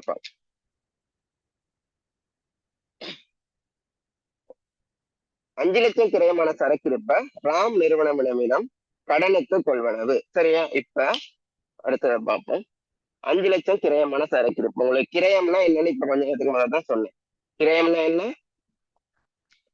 கிரயம்னா கொஞ்ச நாளைக்கு உங்களுக்கு இப்படி சொன்னாதான் விளங்கும் பேசிக்ல படிக்கிறார்களுக்கு. அதனால அது அப்படி கொஞ்சம் இருக்கட்டும். கீரண மாதிரி, படம் கீரண மாதிரி. அப்ப 5,00,000 கிரயமான சரக்கிருப்புகளை ராம் நிறுவனம் இருந்து கடனுக்கு கொள்வனவு செஞ்சிருக்கோம். அப்ப கொஞ்சம் கவனமா பாத்துக்கோங்க. ஒண்டா ஒண்டா சொல்லிட்டு இருக்கேன். ஜஸ்ட் இந்த 10 கொடுக்கல் வாங்கவே நான் உங்களுக்கு ஒருக்கா சொல்றேன், சொல்லி விட்டுறேன். அந்த ஐடியாவை வச்சு முதலாவது கேள்வியை செய்ய சொல்லுவேன். அதை ட்ரை பண்ணி செய்யுங்க. நான் உங்களுக்கு திருப்பி சொல்லுவேன். திருப்பி திருப்பி சொல்ல சொல்ல உங்களுக்கு நல்லா மண்டையில பதிஞ்சிரும். இதுக்கும் நான் அந்த 10 கேள்வியும் ஒரு ஐடியா சொல்லி விடுறேன். உடைச்சு உடைச்சு சொன்னா நமக்கு கணக்கு செய்யலாது. அதனாலதான். சரியா? 10 சொல்லிடுறேன். 5வது, 5,00,000 கிரயமான சரக்கிருப்புகளை ராம் நிறுவனம் இருந்து கடனுக்கு கொள்வனவு செய்தாரு. சரியா? 5,00,000 கிரயமான சரக்கிருப்பு. கிரயம்னா என்னன்னு செய்யும்? அந்த பொருளுக்கு நாங்க கொடுக்குற விலை. அதாவது இப்ப நாங்க விற்க போற பொருளுக்கு கொடுக்குற விலை. நாங்க விற்பனை செய்யறது பொருளை வாங்குவோம் தானே. அதைத்தான் என்னன்னு சொல்றது? சரக்கிருப்பு. நிறுவனத்துல விற்கிறதுக்காக எங்கேயாவது ஒரு இடத்துல பொருளை வாங்குவோம். அதைத்தான் சொல்றது என்னது? சரக்கிருப்பு.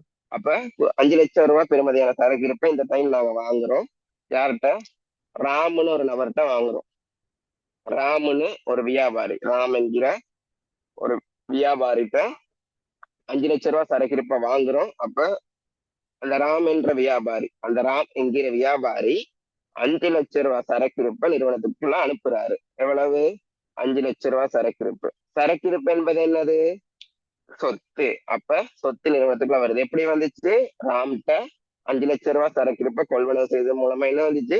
சரக்கு இருப்பு வந்துச்சு. சரியா? சரக்கு இருப்பு அவர் அனுப்புறாரு, 5 லட்சம் பெருமதியானது. அப்ப நிறுவனத்துக்குள்ள வருது.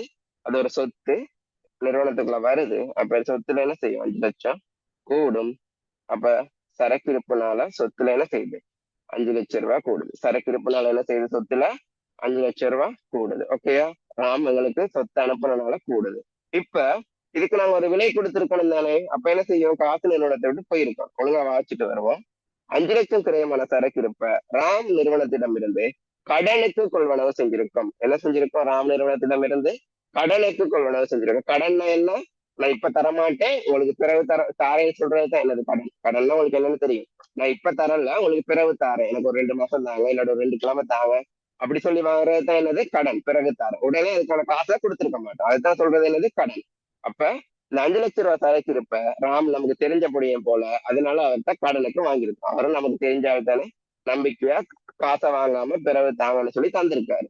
அப்ப தந்துட்டாரு, அதனாலதான் சாமான் உள்ள வந்துட்டு, இல்லாட்டி வந்திருக்காரு. அப்ப ஆனா இவருக்கு இன்னும் நான் காசை கொடுக்கலன்றதை ஞாபகம் வச்சுக்கோங்க. கடனுக்கு வாங்கியிருக்கேன், அவர் தெரிஞ்ச ஆளுனாலும் நம்பிக்கையோட தந்துட்டாரு. அதான் நிறுவனத்துக்குள்ள சாமான் வந்துட்டு.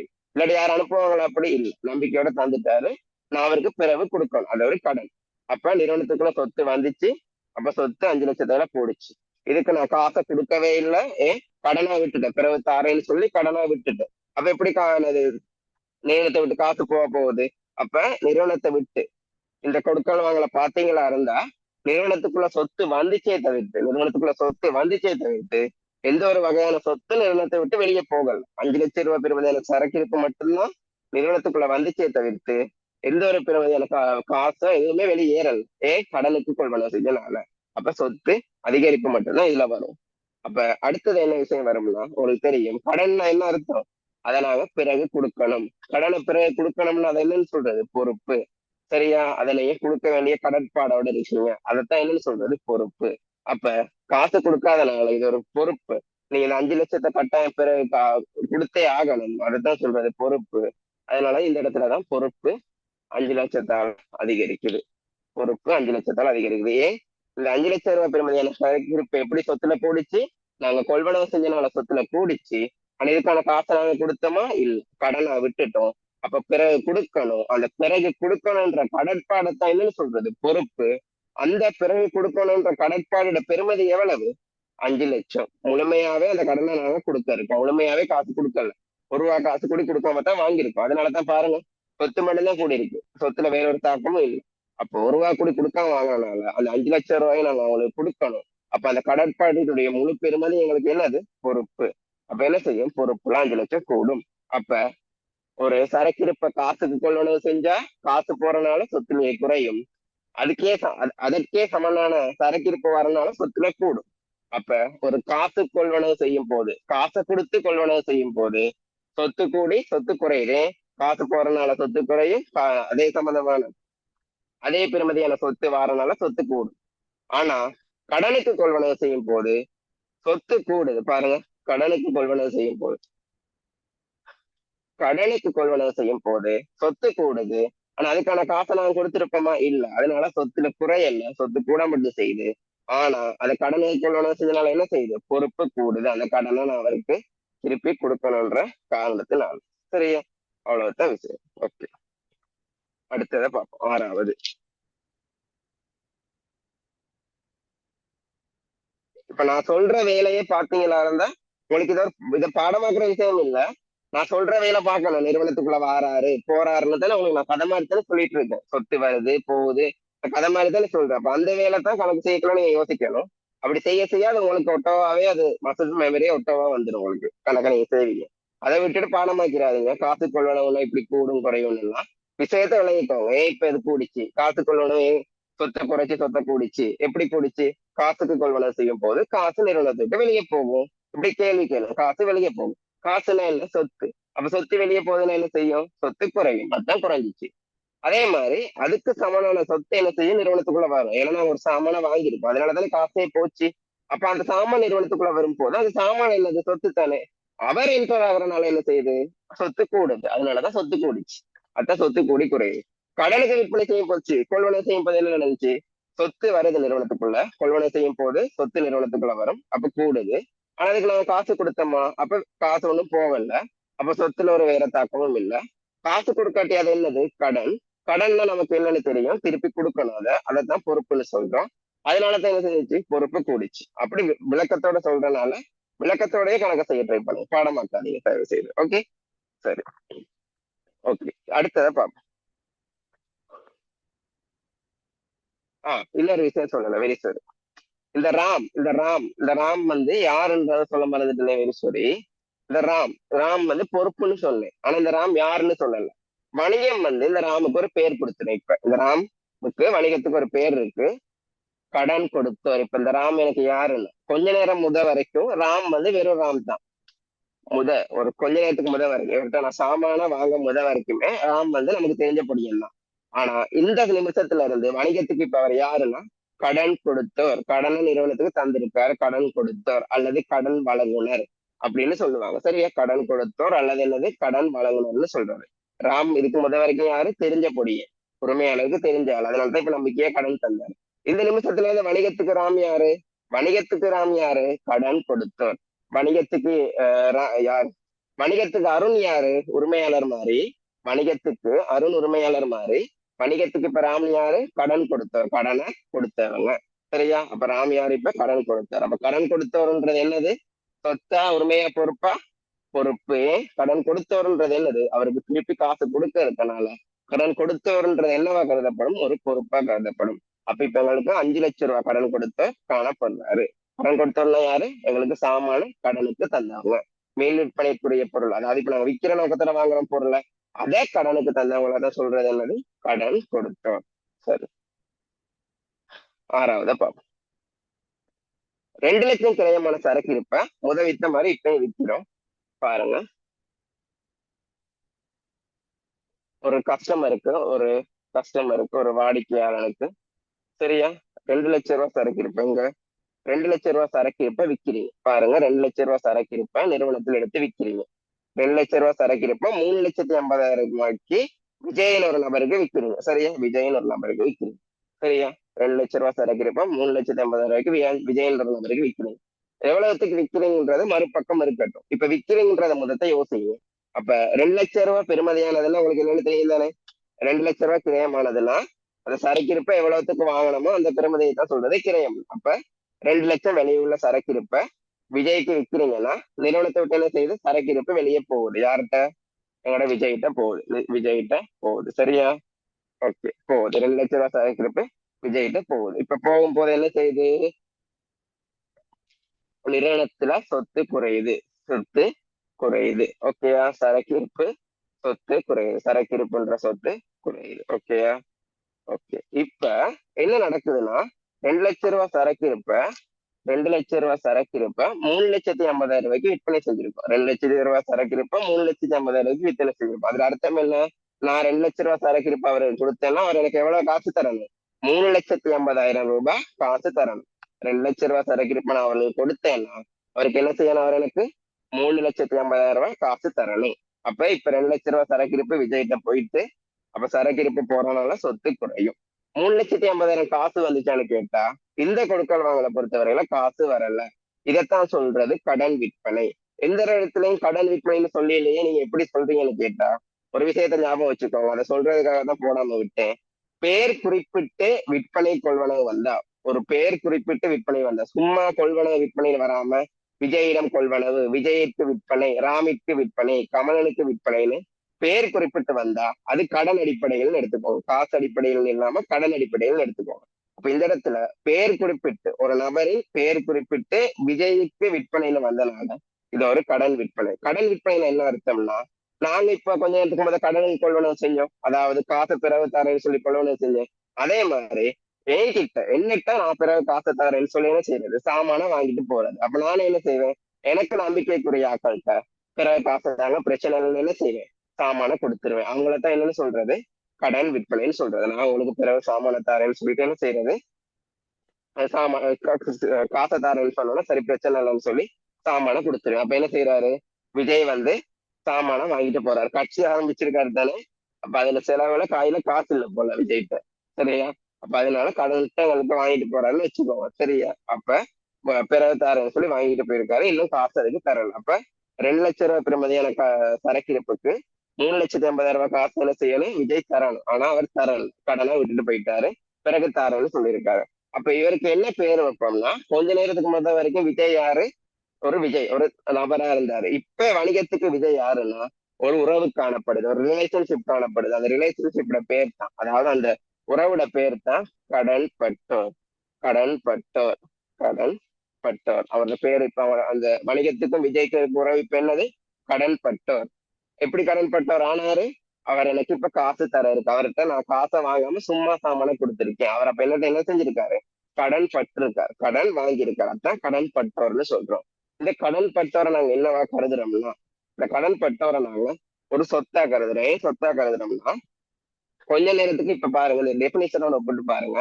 கடன் பட்டோரை நீங்க ஒரு சொத்தா கருதணுன்றதை மைண்ட்ல வச்சுக்கோங்க. ஒரு விளக்கத்துக்காக வேணா டெபினிஷனோட சொல்றேன் பாருங்க. கொஞ்ச நேரத்துக்கு முதல் நான் அவரை கடந்த கால நிகழ்வால தான் இந்த விஷயம் இப்ப தோற்றம் பெற்றுச்சு. அதே மாதிரி கட்டுப்படுத்தக்கூடியது, அவர் எப்ப காசு கேட்டாலும் அவர் எனக்கு தரணும். அதே மாதிரி பொருளாதார நன்மையை தராரு. இப்ப அவருக்கு விற்க முடிஞ்சுச்சு தானே, என்னால லாபம் ஒன்று பெற முடிஞ்சு தானே. அது ஒரு பொருளாதார நன்மையா தானே இருக்குது. எப்படினாலும் பிறகு காசு கிடைக்குது தானே. இப்ப காசு கிடைக்காட்டியும் அவர் மூலமா பிறகு சரி காசு கிடைக்குது தானே. அப்ப பொருளாதார வளம் நிறுவனத்துக்குள்ள வரத்தானே போகுது. அதனாலதான் கடன் பட்டோரை சொத்தா கருதுறோம். கடன் பட்டோரை ஒரு சொத்தா கருதுறோம். அப்ப ஆக்சுவலா இப்ப 2 லட்சம் ரூபாய் பெறுமதியான சரக்கிருப்பு நிறுவனத்தை விட்டு வெளியே போச்சு. அப்ப சொத்துல 2 லட்சம் ரூபாய் குறையும். ஆனா 3,50,000 ரூபாய் காசு நிறுவனத்துக்குள்ள வரல, கடனாத்தான் விடப்பட்டிருக்கு. இப்ப நிறுவனத்துக்குள்ள காசு ஒண்ணு என்ட்ரி ஆகல, ஆனா கடன் பொறுத்தவரை ஒரு உறவு என்ட்ரி ஆகுது. அது பிறகு அவர் எனக்கு காசு தரன்ற ஒரு விஷயம் உருவாகுது. அப்ப நிறுவனத்துக்குள்ள ஆக்சுவலா ஒண்ணும் வரல, ஆனா என்ன உருவாகுது கடன் பட்டவன் ஒருத்தர் உருவாகுது. அதாவது அவர் எனக்கு காசு தரன்ற மாதிரி உருவாகுது. அவர் அது பிறகு தருவாரு தானே, பிறகு தரத்தானே போறாரு. அதனால நாங்க அதை என்னவா கருதுவோம்னா சொத்தா கருதுவோம். அப்ப 3,50,000 ரூபாய் சொத்து என்ன செய்ய போகுதுன்னா நிறுவனத்துல அதிகரிக்க போகுது. ஆக்சுவலா நிறுவனத்துக்குள்ள ஒண்ணுமே வரல, கடன் பட்டோர்னு ஒரு உறவு உருவாகிறது மூலமா 3,50,000 ரூபாய் சொத்து அதிகரிக்குது. ஏன்னா அந்த கடன் பட்டோர் என்பது ஒரு சொத்து, அவர் பிறகு தருவார்த்தனை எங்களுக்கு எப்படியும். அதனால அந்த கடன் பட்டோர் என்பதை நாங்க என்னவா கருதுவோம்னா ஒரு சொத்தா கருதுவோம். சரியா? ஓகே. இப்ப மத்தபடி வளமை போலத்தான் 2 லட்சம் ரூபாய் பெறுமதியான பொருளை 3,50,000 வித்திருக்கீங்க. எக்ஸ்ட்ராவா 1,50,000 தச்சு வித்திருக்கீங்க. அப்ப அந்த 1,50,000 என்னது லாபம். அது யாருக்குரியது உரிமையாளருக்குரியது. ஆகவே உரிமையாளர் மேல 1,50,000 கூடும். லாபம் உரிமையாளர் மேல 1,50,000 கூடும். சரியா? ஓகே. இப்ப இந்த 6வது வரைக்கும் சுவரா விளைவித்தான்றதை அனலைஸ் பண்ணுங்க பாப்போம். தக்கணும் 7, 8, 9, 10 சொல்லிட்டேன்னா நீங்க கணக்கு செய்யணும்.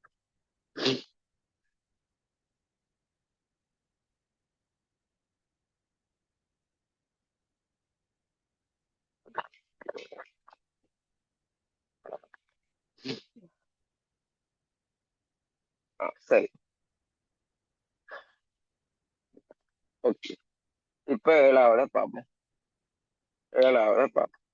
ராமிற்கு 2,50,000 காசு செலுத்தப்பட்டது. மெசேஜ் போடுறேன்னா போட்டுருங்க. ஓகே. ராமுக்கு 2,50,000 காசு செலுத்தப்பட்டது. ராம் யாரு?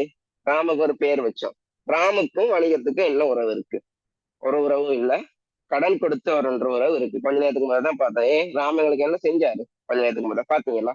ராம் என்ன செஞ்சார்? கடனுக்கு சாமான தந்தாரு. என்ன தந்திருக்காரு? 5வது கொடுக்கல் வாங்கல, கடனுக்கு சாமான் தந்தாரு. அதுதான் என்னோட ராமுக்கு எனக்கு இருந்த உடல்.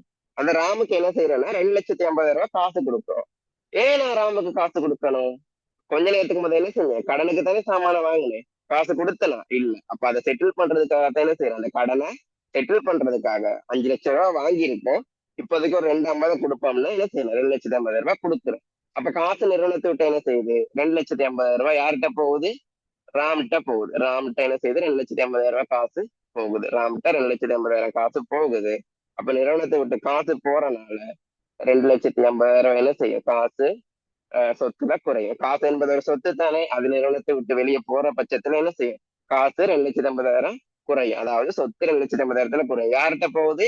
ராம்கிட்ட போகுது. ஏன் கொடுத்தோம்? அவரோட கடனை தீர்க்கிறதுக்காக கொடுத்தோம். அப்ப யோசிங்க, எங்களோட பொறுப்பு 5 லட்சமா இருந்தது, என்ன என்ன செய்ய போகுது? 2,50,000 குறைய போகுது. ஏன்?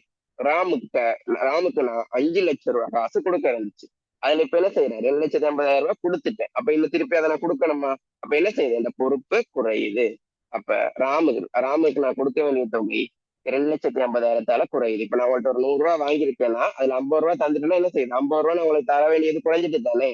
அது மாதிரிதான் 2,50,000 காசு நான் ராமுக்கு கொடுக்கறது மூலமா காசு வெளியே போகுது. அப்ப சொத்து 2,50,000 குறைஞ்சிச்சு. அதே நான் கொடுக்க வேண்டிய வந்துச்சு.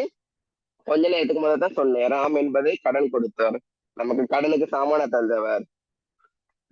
அப்ப நான் அவருக்கு திருப்பி செட்டில் பண்ண வேண்டியிருக்குண்டா, பொறுப்புல நிக்கிறாரு. அப்ப நான் திருப்பி கொடுக்கணும். அதனாலதான் ஒரு 2,50,000 காசு கொடுத்தேன். அப்ப காசு நிறுவனத்தை விட்டு வெளியே போகுதுன்னு என்ன அர்த்தம்? சொத்து நிறுவனத்தை விட்டு வெளியே போகுதுன்னு அர்த்தம். அப்ப சொத்து வெளியே போனா சொத்து 2,50,000 குறையும். அதே நேரத்துல அவருக்கு நான் அந்த கணக்கு காசை செட்டில் பண்றது மூலமா எனக்கு கடன் பொறுப்பா கொடுக்கணும்னு இருந்துச்சு. கொடுக்க வேண்டி இருந்த பொறுப்பு என்ன செய்யுது? எவ்வளவு கொடுத்தனோ அதால குறையுது. 2,50,000 கொடுத்தனால 2,50,000 இந்த பொறுப்பு என்ன செய்யுது? தீர்க்கப்பட்டு குறையுது. 2,50,000 குறையுது. சரி.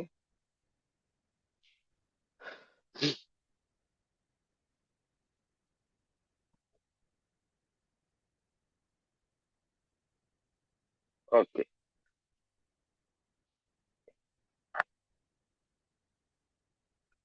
மேல எழுதுன அப்படியே இடம் காணாது, கீழே போன கரைச்சு. 8வது, அடுத்தது, வணிகத்தில் மின்சார கட்டணம் 5,000 செலுத்தப்பட்டது. இவ்வளவு செய்யறோம், வணிகத்துக்கு செலவு வராம இருக்குமா? போன் கழிச்சா போன் பில் வரும். நிறுவனத்தை நடாத்தும் போது லைட் எல்லாம் ஒன் பண்ணிருப்போம், ஃபேன் இருக்கும், மின் கட்டணம் எல்லாம் வரும் தானே. போன் பில் வரும். அதிலேயே மெசேஜ் போட்டிருக்கேன், சாரி. திருப்பி எக்ஸ்பிளைன் பண்ண.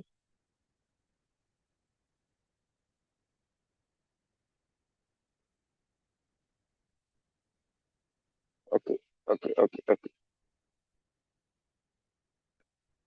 வணிகத்தில் மின்சார கட்டணம் 5,000 என்ன செஞ்சுட்டு செலுத்தப்பட்டிருக்கு. அப்ப மின்சார கட்டணம்ன்றது ஒரு செலவு. அதாவது எங்களுக்கு நார்மலா செலவுன்னு ஒண்ணுமே இல்லை, யோசிக்காதீங்க. நமக்கு நடக்கிற செலவுகளை சொல்ற மாதிரி தான் வணிகத்துக்கும் செலவுகள் அதே தான். என்னோட அன்றாட நடக்கிற நாங்க எதை செலவுகள் மீன் பண்றோம், என்னோட அன்றாட நடக்கையில எதை செலவுன்னு மீன் பண்றோமோ அதே தான் என்னது வணிகத்துக்கும் செலவு. அப்ப மின்சாரம் என்பது ஒரு செலவு. அப்படி ஒரு செலவை நாங்க என்ன செய்யறோம்? செலுத்துறோம். அப்ப இப்ப செப்புக்கு சிஇபிக்கு மின்சார கட்டணத்தை நம்ம இப்ப செலுத்துறோம். சரியா? இப்ப எவ்வளவு போகுது? 5 லட்சம் ரூபாய். சரி, 5,000 காசு என்ன செய்யுது? நிறுவனத்தை விட்டு போகுது. என்னத்துக்கு? மின்சார கட்டணம் செலுத்துறதுக்காக 5,000 காசு. சரி, 5,000 காசு நிறுவனத்தை விட்டு போகுது மின்சார கட்டணம் செலுத்துறதுக்கு. அப்ப கட்டணத்தை செலவை செலுத்துறதுக்காக 5,000 காசு நிறுவனத்தை விட்டு போறாரு, பறந்து போறாரு. அப்ப போகுதுன்னு என்ன செய்யும்? காசு குறையுது நிறுவனத்துல. அதாவது காசு என்பது சொத்து, சொத்து குறையுது. 5,000 காசு வெளியே போகுது தானே. ஆகவே சொத்து குறையுது. அப்ப சொத்துல என்ன செய்யும்? 5,000 குறையும். சொத்துல என்ன செய்யும்? 5,000 குறையும். காசு குறையறனால, வெளியே 5,000 காசு போறனால சொத்துல 5,000 குறையும். காசு என்பது சொத்து. அடுத்தது என்ன நடக்க போகுதுன்னா, ஒரு விஷயம் ஞாபகம் வச்சுக்கோங்க. இப்ப நிறுவனத்துல நிறுவனத்துல நீங்க உழைக்கிற லாபங்களை வச்சுதான் இந்த செலவுகளையும் செலுத்தி முடிக்கணும். மிச்சத்தை தான் என்ன செய்யலாம் நாங்க? லாபம்னு உரிமையாளர் எடுக்கலாம். உரிமையாளர் வணிகத்தை வச்சு என்ன செய்யறாரு? லாபம் உழைக்கிறாரு. இந்த பொருட்கள் எல்லாம் வித்து எல்லாம் காசாக்கி என்ன செய்யறாரு? லாபம் உழைக்கிறார். இந்த லாபத்தை வச்சு அவர் என்ன செய்யணும்?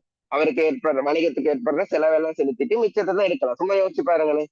ஆஹ் இப்ப பேசிக்கொள்வாங்க, இவ்வளவு இன்கம் வரும், இதுல கடை வாடகை இந்த மின்சாரம் எல்லாம் போகும், மிச்சம் கைக்கு இவ்வளவு தான் நிக்குன்னு சொல்லுவாங்க. இல்லது அதுக்கு அர்த்தம், நம்ம உரிமையாளர் உழைக்கிற லாபத்துல செலவுகளை செலுத்தி போக மிச்சத்தை தானே அவர் வச்சிருக்கலாம். அப்ப மின்சாரம் கட்டணம் அவர் செலுத்துறதுனால அவரோட உரிமை என்ன செய்யும்? குறையும். அப்ப அவரோட உரிமை குறையும். அதாவது அவர் லாபத்துல இருந்து தான் மின்சாரத்தை கொடுக்குறாரு. மற்றபடி இதுல வந்து கொடுக்கறது. அப்ப அவர் லாபம் போக செலவுகள் எல்லாம், அவர் உழைக்கிற லாபத்துல செலவுகள் எல்லாம் போக மிச்சம் இருக்கிறது தான் அவரோட என்னது? தேறிய லாபம். அவருக்கு உழைச்சி வர லாபம் எல்லாம் லாபத்துல செலவுகள் எல்லாம் போக மிச்சம் இருக்கு. எஞ்சி இருக்கிறது தான் அவரோட ஆக்சுவலான லாபம். அப்ப செலவு என்ன செய்யும்னா உரிமையாண்மையை குறைக்கும். அப்ப செலவுக்கு சிம்பிள் பதிவு தான். அது என்ன செலவு வந்தாலும், என்ன ஒரு செலவு வந்தாலும் சிம்பிள் பதிவு தான். காசு நிறுவனத்தை விட்டு வெளியே போகுதா? 5,000 காசு வெளியே போச்சுன்னா காசு என்பது சொத்து. அப்ப சொத்து குறையும். செலவுக்கு என்ன பதிவு? அது உரிமையாண்மையை குறைக்கும். செலவு என்பது உரிமையாண்மையை குறைக்கும். செலவு என்பது உரிமையாண்மையை குறைக்கும்னு வச்சுக்கோங்க. விளக்கத்துக்காக தான் சொல்றேன். லாபத்துல இருந்து தான் அந்த செலவு செலுத்தப்படும். அப்ப லாபத்துல செலவெல்லாம் போக மிஞ்சி இருக்கிறது தான் என்னது, உரிமையாளருக்கு உரியது. சரியா? ஓகே. 9வது கொஞ்சம் கவனமா பாருங்க. விஜயிடம் இருந்து 2,00,000 காசு பெறப்பட்டதுன்னு இருக்கு. என்னது இருக்குது? விஜயிடம் இருந்து 2,00,000 ரூபாய் காசு பெறப்பட்டு இருக்குது. விஜய்க்கும் எனக்கு ஒரு வணிகத்துக்கும் ஒரு உறவு என்னது, கடன் பட்டோர். விஜய்க்கும் வணிகத்துக்கு இருக்க உறவு என்னது, கடன் பட்டோர். கடன் பட்டோர் அது என்னது, கடன் பட்டோர். விஜய்க்கு கொஞ்ச நேரத்துக்கு முதல்ல என்ன செஞ்சோம், காசை வாங்காம ஒரு 3,50,000 என்ன செஞ்சோம், சாமான வித்தோம். 3,50,000 விலை வச்சு சாமான வித்தோம். பிறகு காசு தாங்கன்னு சொல்லி, அப்ப அவர் எனக்கு என்ன செய்யறதுக்கு காசு தர இருக்கு. அவர் காசு தர இருக்கனால அவர் எனக்கு அந்த கடன் பட்டவர், அவர் காசு எனக்கு தர இருக்கனால நாங்க அதை என்னவா கருதணும், ஒரு சொத்தா கருதணும். சொத்து அதிகரிச்சு 3,50,000 என்ன செஞ்சு, சொத்து அதிகரிச்சு அவரை நாங்க என்ன செஞ்சோம், கடன் பட்டவரை ஒரு சொத்தா கருதணும். அப்ப இப்ப நிறுவனத்துக்குள்ள 3,50,000 பெறுமதியான கடன் பட்டோர்ன்ற ஒரு சொத்து காணப்படுது. 3,50,000 பெறுமதியான கடன் பட்டோர் என்கிற ஒரு சொத்து காணப்படுறாரு. சரியா? இப்ப என்ன நடக்க போகுதுன்னா, அதுலதான் அவர் என்ன செய்யறாரு, எனக்கு ஒரு 2,00,000 காசு தாராரு. அப்ப நிறுவனத்துக்குள்ள இப்ப என்ன செய்யுதுன்னா, காசு வருது. 2,00,000 காசு என்ட்ரி ஆகுது. எவ்வளவு காசு என்ட்ரி ஆகுது, 2,00,000 காசு என்ட்ரி ஆகுது. காசு என்பது என்னது, ஒரு சொத்து. அப்ப காசு நிறுவனத்துக்குள்ள வாரனால சொத்துல என்ன செய்யும், 2,00,000 கூடும். ஏன் அவர் 2,00,000 தரனால 2,00,000 என்ன செய்யுது, சொத்துல கூடுது. அப்ப காசு வரனால சொத்துல என்ன செய்யும், 2,00,000 கூடும். இது உங்களுக்கு சிம்பிள். இது இப்ப உங்களுக்கு சிம்பிளா விளங்கி இருக்கு மத்த இதெல்லாம் பார்த்தனால. அப்ப சொத்துல என்ன செய்யும், 2,00,000 கூடும். அது ஓகே, பிரச்சனை முடிஞ்சு. 2,00,000 சொத்துல கூடும். அடுத்தது என்ன நடக்க போடுறத கவனமா பாருங்க. அவர் எனக்கு காசு தந்திருந்தனால அதை என்னவா, காசு தர இருக்கனால அவரை என்னவா கருதி வச்சிருக்கோம், கடன் பற்றோன்ற ஒரு சொத்தா கருதி வச்சிருக்கோம். அதுல பெருமை தான் 3,50,000. அதுல அவர் இப்ப என்ன செஞ்சுட்டாரு, எனக்கு 2,00,000 காசு தந்துட்டாரு. அப்ப என்ன செய்யுது, அந்த கடன் பட்டோர் குறைகிறாரு. கடன் பட்டோர் எனக்கு தர வேண்டிய தொகை, அவர் எனக்கு தர வேண்டிய தொகை என்ன செய்யுது, குறையுது. அவர் ஒரு குறிப்பிட்ட அளவு காசு தந்துட்டாருன்னா அது குறையுது. இப்ப எனக்கு 100 ரூபாய் நீங்க எனக்கு தர இருக்குன்னா அது ஒரு 20 ரூபாய் தந்துட்டீங்கன்னா 20 ரூபாய்லாம் நீங்க தர இருக்கமோன்னு குறையுது தானே. அப்ப தர இருக்க காசு குறையுது தானே. அப்ப அவர் 3,50,000 தர இருக்கு, அதுல 2,00,000 என்ன செய்யுது, குறையுது. அப்ப கடன் பட்டோர் 2,00,000 குறையுது. கடன் பட்டோர் தொகை 2,00,000 குறையுதுன்னா கடன் பட்டோர் என்னவா கருதணும், சொத்தா கருதி பதிஞ்சு வச்சிருக்கோம். அது 2,00,000 குறைஞ்சிச்சுன்னா சொத்து என்ன செய்யும், 2,00,000 குறையும். கடன் பட்டோர்ன்ற சொத்து 2,00,000 குறையும். எப்படி 2,00,000 காசு சொத்து கூடிச்சு, காசு நிறுவனத்துக்குள்ள வந்தனால 2,00,000 சொத்து கூடிச்சு. ஏன் 2,00,000 சொத்து குறைஞ்சிச்சு, கடன் பட்டோர்ன்றத ஒரு சொத்தா பதிஞ்சு வச்சோம். அவர் காசு தர இருக்கனால அது ஒரு சொத்தா பதிஞ்சு வச்சிருந்தோம். இப்ப அவர் தரது மூலமா அந்த கடன் பட்டோர்ன்ற சொத்து, அந்த கடன் பட்டோர்ன்ற சொத்து என்ன செய்யும், 2,00,000 குறையிறனால சொத்து 2,00,000 குறைஞ்சிச்சு. சரி, அவ்வளவுதான் இது. 10வது. சரி. வணிக விஸ்தரிப்புக்காக 5,00,000 வங்கி கடன் ஒன்றை பெற்றார். வணிக விஸ்தரிப்புக்காக 5,00,000 வங்கி கடன் ஒன்றை பெற்றார். சரியா? வணிகம் என்ன செய்யுதுன்னா, ஒரு பேங்க்ல இருந்து கடன் எடுக்குது. 5,00,000 கடன் எடுக்குது. கடன்ல என்ன, நான் பிறகு தாரேன் அப்படின்னு சொல்லி வாங்குறதுதான் கடன். பேங்க் கடன்ல எப்படி இருக்கும், மாசம் மாசம் ஒரு அமௌண்ட் கொடுத்து நான் உங்களுக்கு தாரேன்னு சொல்லி வாங்குறது என்னது, வங்கி கடன். அப்படித்தான் வணிகம் என்ன செய்யுதுன்னா, கடன் வாங்குது பேங்க்ல இருந்து. அப்ப கடன் இப்ப தாராங்க, காசை தாராங்க. கமர்ஷியல் பேங்க்கா என்ன பேங்க்னு எனக்கு தெரியாது, ஏதோ ஒரு பேங்க் காசு தருது. 5,00,000 காசு வணிகத்துக்குள்ள வருது. 5,00,000 காசு என்ன செய்யுது, வணிகத்துக்குள்ள என்ட்ரி ஆகுது. இப்பதான் காசு வந்துட்டாரு. அப்ப இப்ப 5,00,000 வங்கியில கடன் வாங்கினது மூலமா இப்ப என்ன என்ட்ரி ஆகுறாரு, 5,00,000 காசு என்ட்ரி ஆகுறாரு. இப்ப இது மூலமா நிறுவனத்துக்குள்ள என்ன வருது, காசு வருது. அப்ப காசு நிறுவனத்துக்குள்ள வருதுன்னா என்ன செய்யும், காசு என்பது என்ன, ஒரு சொத்து. அப்ப சொத்து 5,00,000 கூடும். அப்புறம் மீதி என்ன செய்யும், உரிமையாண்மை கூடும். இப்ப எங்களோட உரிமையாளர் காசை போட்டாரு, உரிமையாண்மைக்கு சவால்னு சொல்றதுக்கு இல்ல. யார் எங்களுக்கு காசை தந்தது, பேங்க். பேங்க் காசை தந்திருக்குன்னா அந்த பேங்க்குக்கு நீங்க என்ன செய்யணும், கடனா தந்திருக்காங்க, பிறகு கொடுக்கணும்.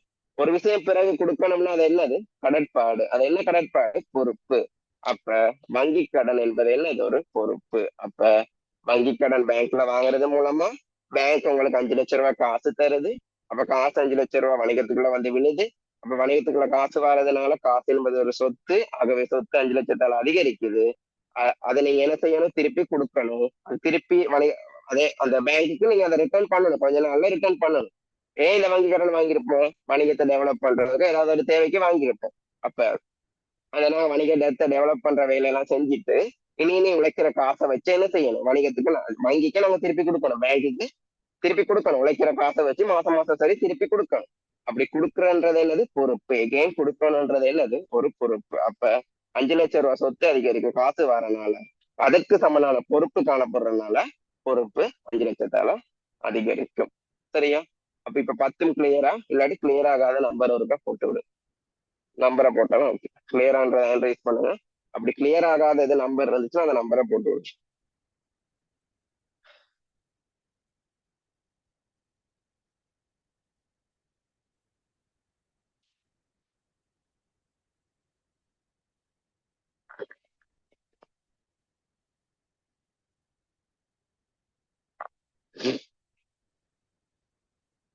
ஓகே. இப்ப இதுல ஒரு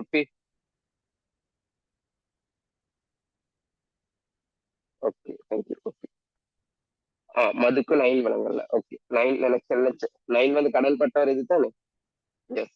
9ன்றது நினைச்ச கேட்பீங்க யாரும், அதனாலதான் நான் அந்த நம்பரை போட சொல்ல முடியாத மென்ஷன் பண்ணி நான் சொல்லல. அது இப்ப சொன்னதுக்கு காரணம் அதுதான். பாருங்க. அப்படி விளங்காட்டி அப்செட் ஆகாதீங்க. இனி பார்க்கும் போது உங்களுக்கு விளங்கும். நான் ஒருக்கா சொல்லி விடுறேன். விளங்காட்டி அப்செட் ஆகாதீங்க. அந்த 9வது கடன் பட்டவர்னால கொஞ்சம் குழம்பும். கடன் கொடுத்தவருக்கு செட்டில் பண்றது விளங்கும், கடன் பட்டவருக்கு இது பண்றது கொஞ்சம் அப்செட்டா இருக்கும். சரியா? 9வது அந்த இது அதுதானே பார்ப்போம். எஸ். விஜயிடம் இருந்து 2 லட்சம் காசு வாங்குறீங்க. இப்ப உங்களுக்கு விஜய்னா யாருன்னு தெரிஞ்சிருக்கு. அவர் யாரு? கடன் பட்டவர். ஏன் அவரை கடன் பட்டவர்னு சொல்றோம்? அவருக்கு நான் சாமான கடனுக்கு வித்தேன். 3,50,000 பெறுமதியான சாமான என்ன செஞ்சிருக்கேன்? கடனுக்கு வித்திருக்கேன். சரியா? அப்ப விஜய் எனக்கு என்ன செஞ்சிருக்கு? 3,50,000 காசு தர இருக்கு. அதனாலதான் அவரை என்னவா கருதி வச்சிருந்தோம் நாங்க? 3,50,000 ஒரு சொத்தா கருதி வச்சிருக்கோம். இப்ப இந்த வணிகத்துக்குள்ள கடன் பட்டோர்னு ஒரு 3,50,000 சொத்து இருக்கு. நிறுவனத்துக்குள்ளுமே அப்படி ஒரு காசு ஒண்ணுமே வரல. அவர் எனக்கு அதை தர இருக்குதானே? கடன் பட்டோர் எனக்கு அதை தர இருக்குதானே? 3,50,000 காசு தர இருக்குதானே? நாங்க இப்ப கடனை கொள்வனவு செஞ்சா கடனை கொடுக்க இருக்க மாதிரி, இப்ப நான் அவரு சாமான காசை வாங்காம கடனுக்கு வித்தனால அவர் எனக்கு என்ன செய்ய இருக்கு? 3,50,000 காசு தர இருக்கு. அவர் எனக்கு 3,50,000 காசு தர இருக்கு. அப்ப அதை நான் தர இருக்கிறத என்னன்னு கருதுறேன்? கடன் பட்டோர் 3,50,000 என்கிற ஒரு சொத்துன்னு கருதுறேன். அவர் எனக்கு தர இருக்கணும். இப்ப என்ன செய்யறாரு? 2 லட்சம் ரூபாய் காசு அதுல தந்துட்டாரு. இப்ப 2 லட்சம் ரூபாய் காசு தரும் போது காசுன்ற விஷயம் நிறுவனத்துக்குள்ள வரும். இப்பதான் காசு வராது. காசுன்ற ஒரு விஷயம் இப்பதான் தாக்கமே செலுத்துது. அப்ப காசுன்ற விஷயம் தாக்கம் செலுத்துறதுனால காசு என்பது என்ன? ஒரு சொத்து. ஆகவே சொத்துல என்ன செய்யும்? 2 லட்சம் ரூபாய் கூடும். காசுன்ற விஷயம் தாக்கம் செலுத்துது.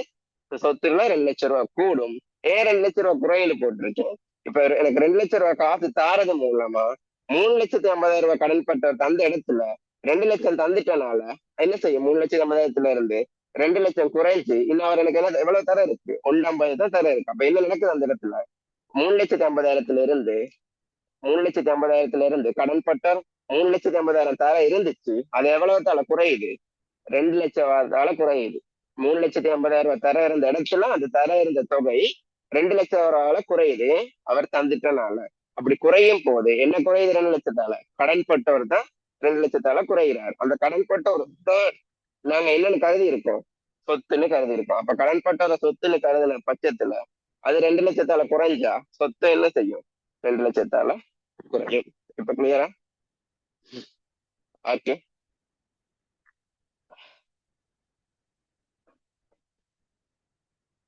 கிளியரா? Okay sir. ஷுவரா தம்பி? இல்லாட்டி எதுவும் குழப்பம் இருக்கா? ஷுவர் தானே? ஓகே. ஓகே. அப்ப என்ன செய்யணும்? முதலாவது கேள்வியில முதலாவது கேள்வியில முதலாவது கேள்வியில 10 செய்யுங்க பாப்போம். 10 செய்யுங்க. அந்த 10லயுமே ஏதாவது தெரியாததும் வந்தா அதை மெயில் பண்ணாதீங்க. தெரியாததும் வந்தா மெயில் பண்ணாதீங்க.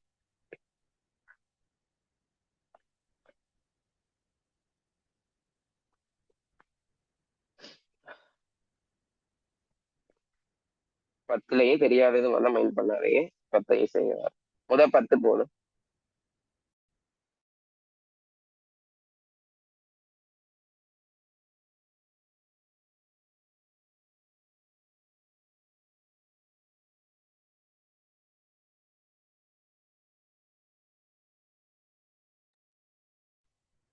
நீங்க இப்ப இதுல எனக்கு பிரைவேட்டா மெசேஜ் போடலாம், அதனாலதான் கேட்கிறேன். ஸ்கூல் ஸ்டூடெண்ட்ஸ் எக்ஸாம் எடுத்து அந்த ஸ்கூல்ல செய்யற ஸ்டூடெண்ட்ஸ் டேர்ம்ஸ் எக்ஸாம் செஞ்சிருப்பீங்க தானே? டேர்ம் எக்ஸாம் செஞ்சிருப்பீங்க தானே? ஒரு லாஸ்ட் டேர்ம் எக்ஸாம் என்ன நடந்துச்சு, ஃபோர்த் டேர்ம் தான் நினைக்கிறேன். அந்த டேர்ம்ல பேரை போட்டு மார்க்ஸ் என்ன சும்மா போடுங்க பார்ப்போம். ஜஸ்ட் ஒரு செக்கிங் கேட்கிறேன். அது என்ன மார்க்ஸா இருந்தாலும் பரவாயில்ல, ஜீரோவா இருந்தாலும் பரவாயில்ல. அதுதான் பேசிக்ல இருந்து படிச்சுட்டு இருக்கேன். சும்மா ஒரு எனக்கு ஒரு தெரிஞ்சு கொள்றதுக்காக. எல்லாரும் ஒரு பர்சனல் மெசேஜ் இல்ல, பழைய சேசம் டேர்ம் எக்ஸாமுக்கு நீங்க என்ன மார்க்ஸ் எடுத்தீங்கன்னு சும்மா போட்டு விடுங்களேன். சும்மா இதுக்கு தான் கேட்கிறேன். நோ வரிஸ், போடுங்க. நிறைய ஸ்கூல் கேண்டிடேட் தான் இருக்கீங்க, போடுங்க.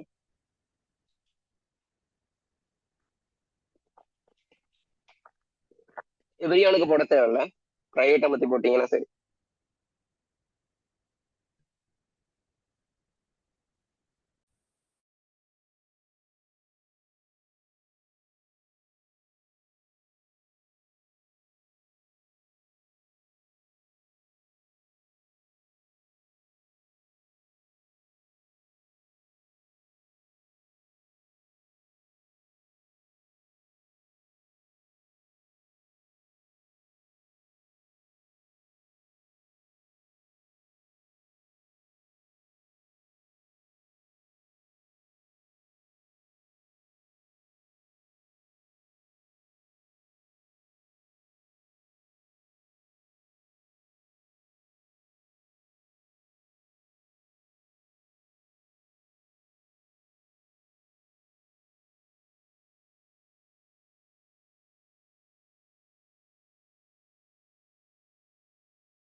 சரி சரி, எல்லாம் வாட்ஸ்அப்புக்கு மார்க்ஸ் போட்டிருக்கீங்க, நான் இதுல பாத்துட்டு இருக்கேன். ஓகே. ஆ.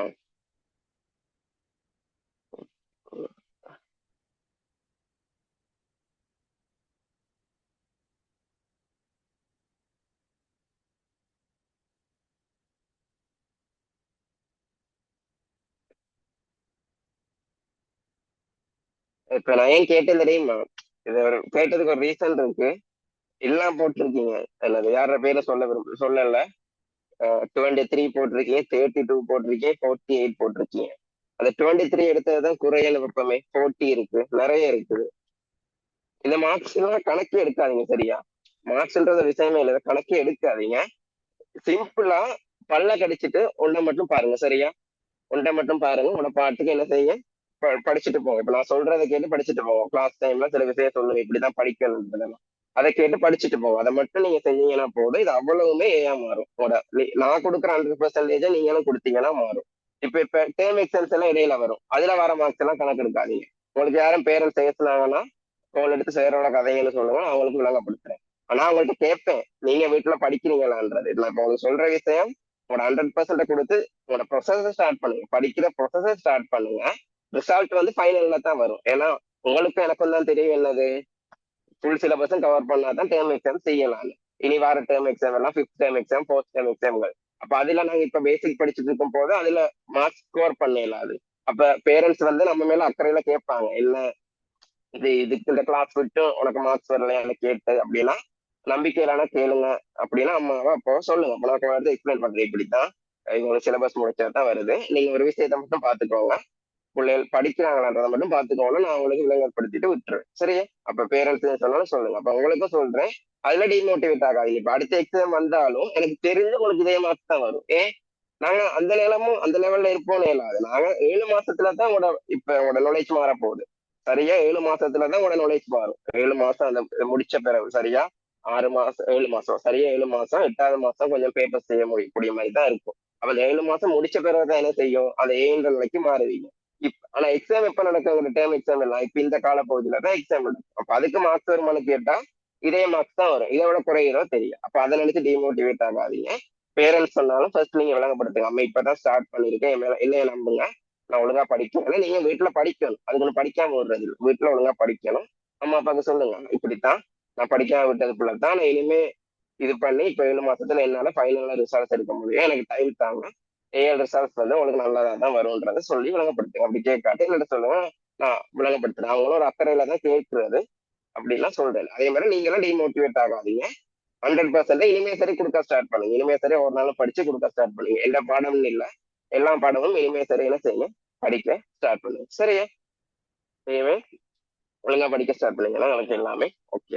சரி, பேசிக்ல இருந்து தான் நான் போறேன். அதனாலதான் பேசிக்ல இருந்து போறேன். அப்ப உங்களோட மார்க்ஸுகளுக்கும் இப்படி நான் சொல்லி கொடுக்குறவே சரின்றது எனக்கு இன்னுமே கிளியர் ஆகுது. கட்டாயம் இப்படித்தான் சொல்லி கொடுக்கணும் அப்படின்றது எனக்கு உறுதியாகுது.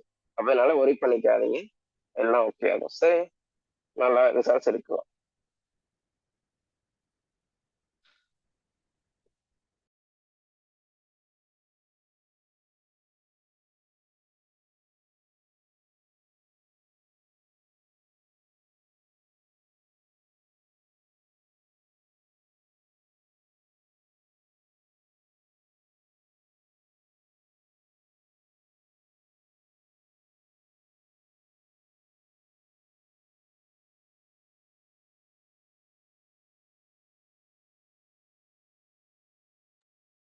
ஓகே, அதை 10 செஞ்சுட்டு சொல்லுங்க.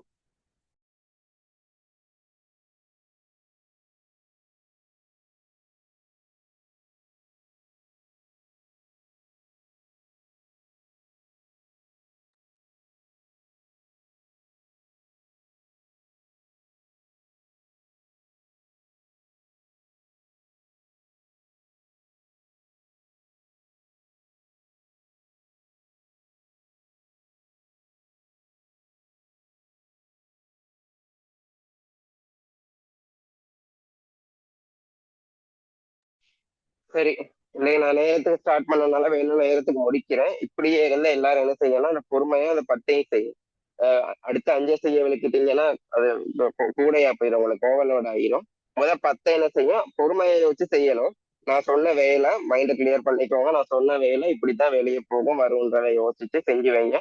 அடுத்த கிளாஸ் எப்ப எங்களுக்கு நாளைக்கு மண்டே தானே இன்னைக்கு. அப்ப வென்ஸ்டே தான் எங்களோட அடுத்த கிளாஸ். வென்ஸ்டே கிளாஸ்ல நான் இதை உங்களுக்கு திருப்பி செய்ய கட்டாயம் செஞ்சிருக்கணும். அடுத்தது முக்கியமான விஷயம், தயவு செய்து டைமுக்கு ஜாயின் பண்ணுங்க.